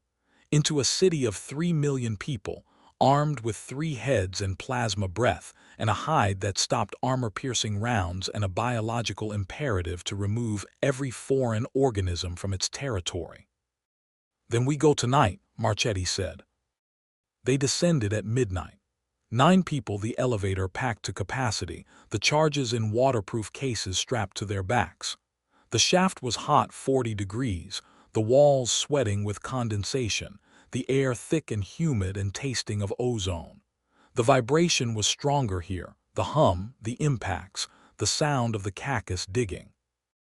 It was below them, in the passage, in the throat, working its way upward through the collapsed rock with a patience that was not animal but geological, the patience of something that had been moving through stone for 40 million years, and that did not understand the concept of too slow. The elevator reached the cavern. The bioluminescence was still there, still pulsing, still breathing, the bacterial mat covering the walls in its blue-green glow, but the rhythm had changed. The pulse was faster, agitated. The ecosystem was stressed. The Cacus was agitated, and when the Cacus was agitated, the whole system knew. They moved through the passage, quickly, in single file. The passage widened now by the Cacus's excavation, the walls scarred with claw marks, the ceiling cracked. The bioluminescence was sparse here. The bacterial mat had been scraped away by the Cacus's passage, leaving the rock bare and dark. Their lights cut through the gloom, and the shadows were long and sharp and wrong. They emerged into the garden. It was not the garden they had left. The iridescent plants were still there, still glowing, still beautiful, but the feathered theropods were gone. The herd that had been grazing was not grazing. The animals had fled deeper into the jungle, away from the boundary, away from the burned earth, away from the Cacus. They knew. They had evolved in this vault with the Cacus for 40 million years, and they knew what it meant when the Cacus was agitated. It meant fire. It meant smoke. It meant death. "Move," Marchetti said. "Charges at the 5 points. Dr. Park, you lead. Kowalski's team set the charges. Security team holds the perimeter. We have 90 minutes. Park led. She moved through the garden with a speed and a confidence that surprised MacDonald. He had thought of her as a geophysicist, a lab scientist, someone who worked with data, not with rock. But Park had spent 5 years doing field work in the limestone caves of Vietnam before her PhD, and she moved through the subterranean terrain with the sureness of a woman who had spent her career underground. She found the first point, a spot on the cavern ceiling where the limestone was thinnest, where a geological fault ran through the rock like a crack through a windshield. She marked it with a laser pointer. Kowalski's remaining engineer, a man named Bergman, climbed to the point using a portable drilling rig, drilled a hole, and placed the charge. 20 kilos of C4, packed into a borehole, wired to a remote detonator. The second point was 30 meters deeper into the garden, near the boundary. The third was at the edge of the burned earth, where the jungle met the volcanic wasteland. The fourth was in the passage, the throat, the narrowest point, the place where a single charge could bring down the entire ceiling and seal the passage permanently. The fifth point was the problem. The fifth point is in the burned earth, Park said. It's the keystone, the structural point that ties the whole ceiling together. If we place a charge there, the collapse will be total. The entire cavern, the garden, the passage, the burned earth will come down. How far into the burned earth? Marchetti asked. 200 meters, straight into the Cacus's territory. Marchetti looked at the wasteland, the black rock, the glow, the heat, the smell of sulfur and ozone and old blood. "I'll go," he said. "You won't go alone," Ferry said. "You can't go. I need you on the surface, running the detonation." "Then Dragonova goes with you." Dragonova nodded. She checked her weapon. She checked her gas mask. She checked her sidearm. She was the calmest person in the cavern, and her calm was not the calm of a person who does not feel fear, but the calm of a person who has felt fear so many times that it has become a weather, something you move through, not something that stops you. Marchetti and Dragonova went into the burned earth. They carried the fifth charge, the last 20 kilos of C4, and their weapons and their lights and their gas masks and their training, and they walked into the volcanic wasteland where the Cacus lived. MacDonald waited. He waited with Park, Bardi, Salieri, Al-Rashid, Petting, and Bergman in the garden at the boundary, at the place where the beauty ended and the horror began. The bioluminescence pulsed around them, fast, agitated, the ecosystem screaming, and the hum from below was growing louder. The Cacus was still digging, still coming up, but it was also, MacDonald could feel it, aware. It knew they were back. It could feel them, the way it had felt Dubois take the sample from the trophy hall. The intruders were in its territory again, and the custodian was responding. 10 minutes, 20. The comms were silent. Marchetti had ordered radio silence inside the burned earth to avoid attracting the Cacus's attention. MacDonald watched the wasteland, the glow, the heat, the dark. 30 minutes. A sound, not the hum, not the hiss. A voice. Marchetti's voice on the comms, breaking radio silence. Charge placed, returning. "Copy," Ferry said from the surface. "All charges placed. Detonation sequence ready. Return to the elevator." They ran. Marchetti and Dragonova emerged from the burned earth at a sprint. Marchetti's face was gray, his eyes wide, and Dragonova was limping, her left leg dragging, and MacDonald could see in the bioluminescent light a burn on her calf, a circular, charred wound the size of a fist, the kind of wound that was not a burn from a fire but from something hotter, something focused, something targeted. "It found us," Marchetti said. "At the fifth point, it came out of the rock, one head, just one, the other two were still digging. It breathed. I fired. The rounds didn't penetrate. Dragonova threw a flashbang. The flashbang distracted it, the light, the sound, the pressure, and it flinched. We ran." "Is it following?" "I don't know, I don't think so. It went back. It went back to digging." "Move," Ferry's voice on the comms. "Get to the elevator. Detonation in 5 minutes." They ran. Through the garden, the empty, silent, beautiful garden that had been a paradise and that they were about to destroy, through the passage, through the throat, and into the cavern. The elevator was there. They piled on 9 people, too many, the platform groaning. "Geo," Marchetti shouted.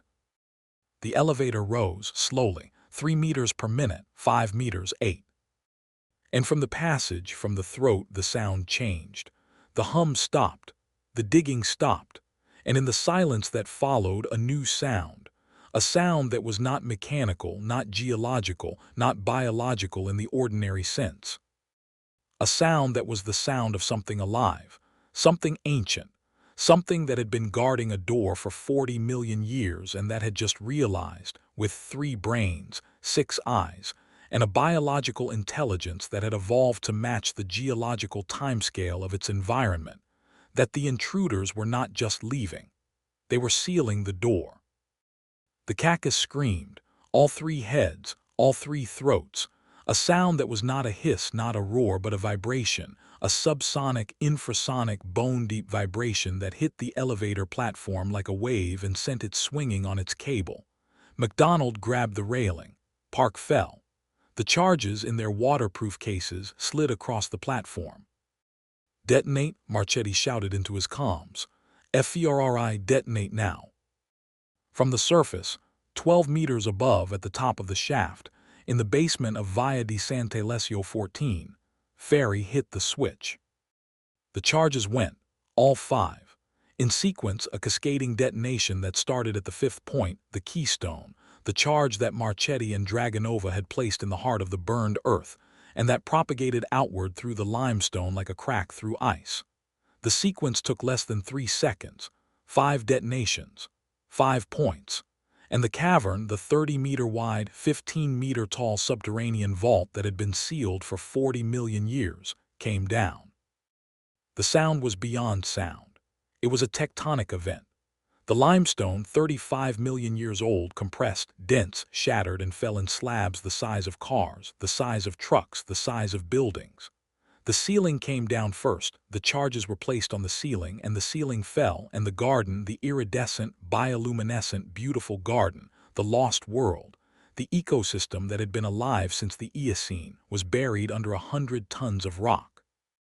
The passage collapsed, the throat sealed, the burned earth was buried.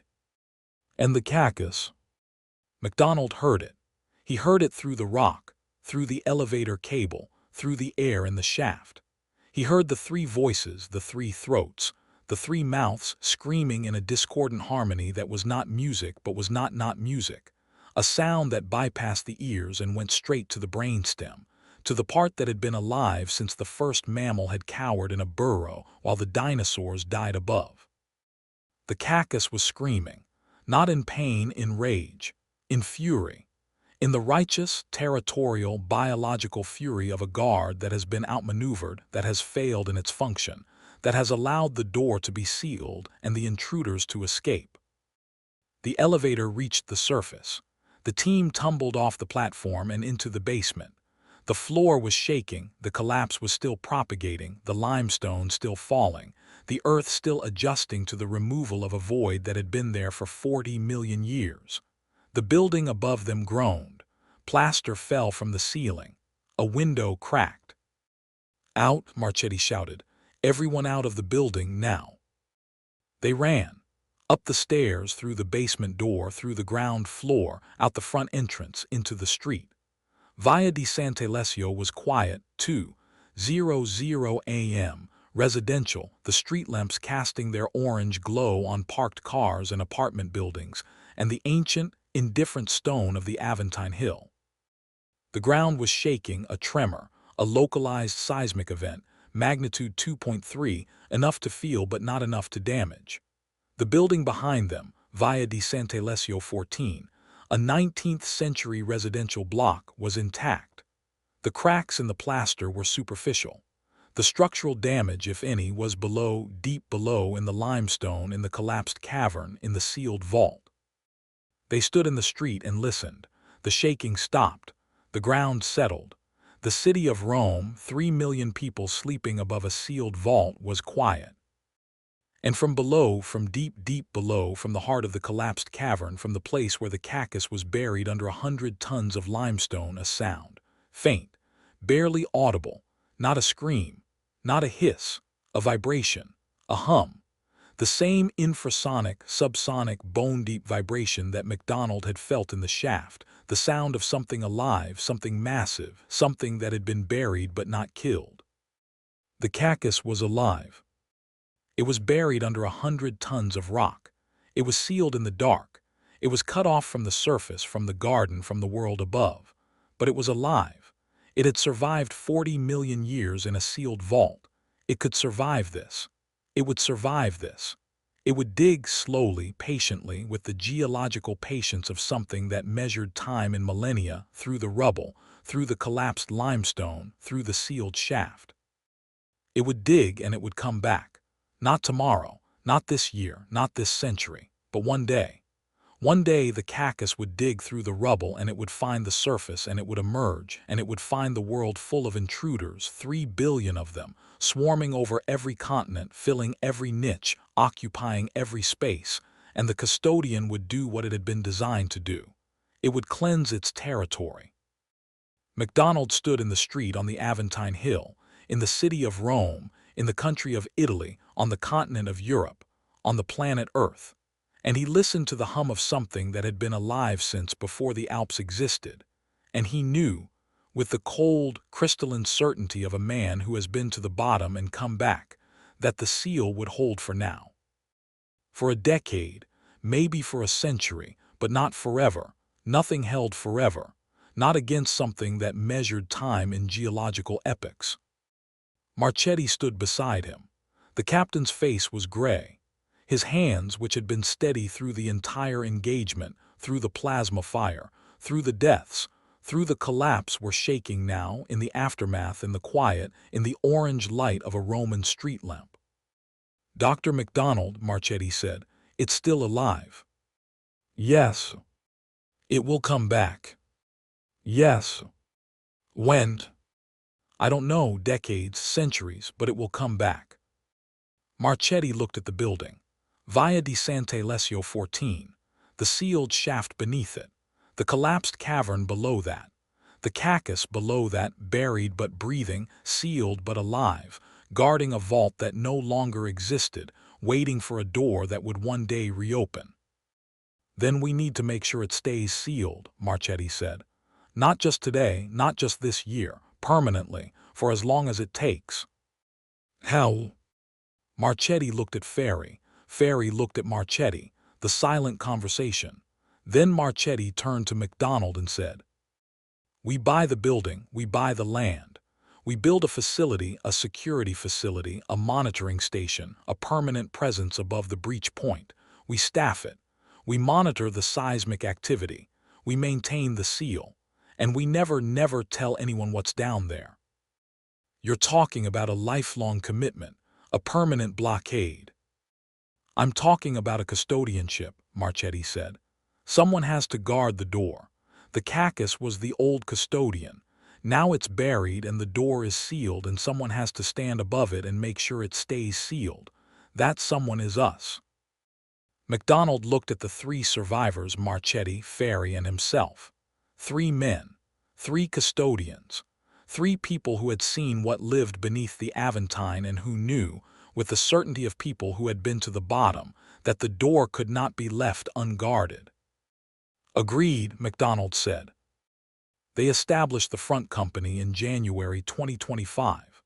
It was called the Aventine Geotechnical Institute, a name that sounded academic enough to justify the purchase of a building on the Aventine Hill and the installation of seismic monitoring equipment in its basement. The company was registered in Italy, with MacDonald as its director, Marchetti as its security chief, and Ferry as its operations manager. The Barberini Foundation, which had funded the original expedition, provided the initial capital, €3 million, enough to purchase Via di Sant'Alessio 14 and the adjacent lot, and to build a modest facility in the basement. A monitoring station, a seismic array, a reinforced concrete cap over the sealed borehole. The company's public mission was the study of Roman geology, the seismic monitoring of the Aventine Hill, the analysis of subsurface limestone formations, the publication of obscure papers in obscure journals that no one read. Its private mission was simpler: to watch the door. MacDonald monitored the seismic data every day. The data told a story. In the first 6 months after the collapse, the data showed the settling of the limestone, the rubble compacting, the void filling, the ground adjusting to the loss of the cavern. The hum, the Cacus's vibration, was detectable but faint, a background signal that registered on the seismograph as a low-frequency anomaly at 4 Hz. In the second 6 months, the hum grew louder. Not by much, a fraction of a decibel, barely measurable, but the trend was clear. The Cacus was moving, it was digging. Slowly, centimeters per month, the pace of something that measured time in geological epochs, but consistently, upward, toward the surface. MacDonald installed additional monitoring equipment. He added microseismometers, ground-penetrating radar, gas sensors that measured hydrogen sulfide and ozone. He hired a geophysicist, Dr. Park, who had left MIT for a research opportunity in Rome, and together they watched the data. And the data told them that the Cacus was alive, and that it was coming, and that the seal, which had been designed to hold for decades, was holding, but the thing inside was not waiting for the seal to fail. It was digging through it. MacDonald did not tell Marchetti. He did not tell Ferry. He did not tell anyone. He sat in the basement of Via di Sant'Alessio 14, in the monitoring station, and he watched the seismograph trace the slow, steady, patient progress of something that had been alive for 40 million years, and that was coming up through the rock with the inevitability of geology. And he thought about the Roman custodian, MC, the man who had written the Codex Aventinus 2,000 years ago, and he thought about the warning. The garden is not a paradise to be visited. It is a vault that must remain sealed. The custodian had been right. The vault had been sealed. And then it had been breached by MacDonald, by his drill, by his obsession, and the custodian inside had been buried, and the door had been sealed again, and now MacDonald was the custodian. He was the man in the basement, watching the door, monitoring the seal, waiting for the day when the dig from below reached the surface, and the thing that had been guarding the vault for 40 million years came looking for the people who had broken in and destroyed its garden, and killed its ecosystem, and sealed its door. And in the dark, in the limestone, in the collapsed cavern beneath the Aventine Hill, the Cacus dug. 1 centimeter per month, 2 centimeters, 3. The rate was increasing, the hum was growing, and the seismograph in the basement of Via di Sant'Alessio 14 traced the progress of something that was not digging toward a door or a passage or a breach point. It was digging toward the surface, toward the air, toward the light, toward the world. The world above did not know. The world above was Rome, 3 million people, tourists and commuters and students and lovers, walking the streets above a sealed vault, eating gelato, drinking espresso, living their lives on top of a limestone crust that was 40 million years old, and that separated them from something that had 3 heads and 6 eyes and plasma breath, and a biological imperative to cleanse its territory of every foreign organism. The crust held for now. The Cacus dug for now. The custodians watched for now. And in the basement of Via di Sant'Alessio 14, in the monitoring station in the dark, Dr. Aris MacDonald sat in a chair and watched a seismograph and listened to the hum. The 4 Hz hum, the vibration, the heartbeat of something that had been alive since before the Alps existed, and he thought about the femur. The bleached bone, the perfectly circular hole, the vitrified edges, the evacuated marrow. The forensic report that said, not a drill, not a weapon, a digestive byproduct. The hum grew louder, the seismograph traced the line went up. And somewhere in the dark, in the limestone, in the collapsed vault beneath the Aventine Hill, 3 heads turned upward. 6 eyes opened. 3 mouths smiled, the smile of a creature that had been alive for 40 million years and that had just one function, one purpose, one biological imperative, and that was about to fulfill it. The custodian was coming home. Epilogue recovered from the personal journal of Dr. Aris MacDonald. November 3, 2026, 2 years after the breach. The hum is 12 decibels today. It was 11 yesterday. It was 10 a week ago. It was 5 a year ago. It was 0 2 years ago before the collapse. The seismograph shows the source at a depth of 8 meters. It was at 12 meters when we sealed it. It was at 20 meters when the collapse occurred. It has moved 12 meters in 2 years. At the current rate of acceleration, it will reach the surface in 3 to 5 years. I have not told Marchetti. I have not told Ferry. I have not told Park. I have not told them because there is nothing to tell. There is nothing we can do. The seal held. The collapse was total.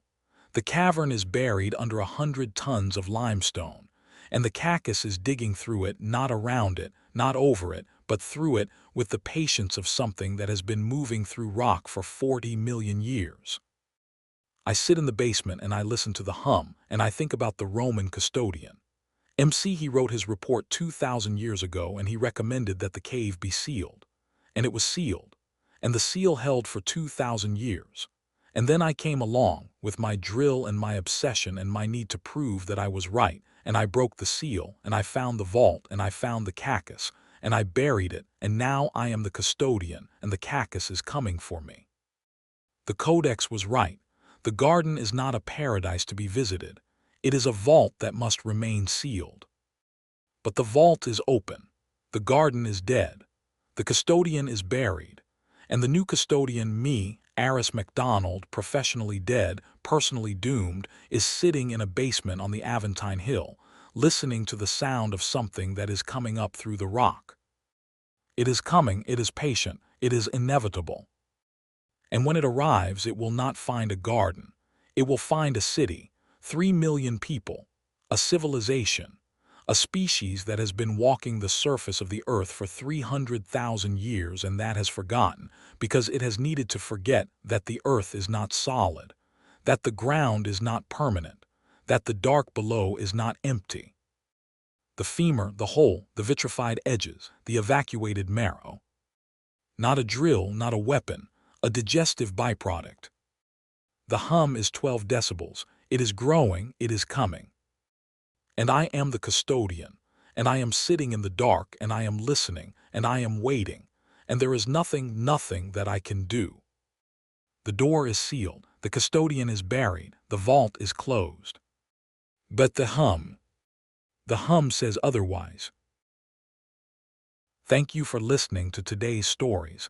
If you enjoyed, please leave a like and subscribe, so you don't miss the stories yet to come.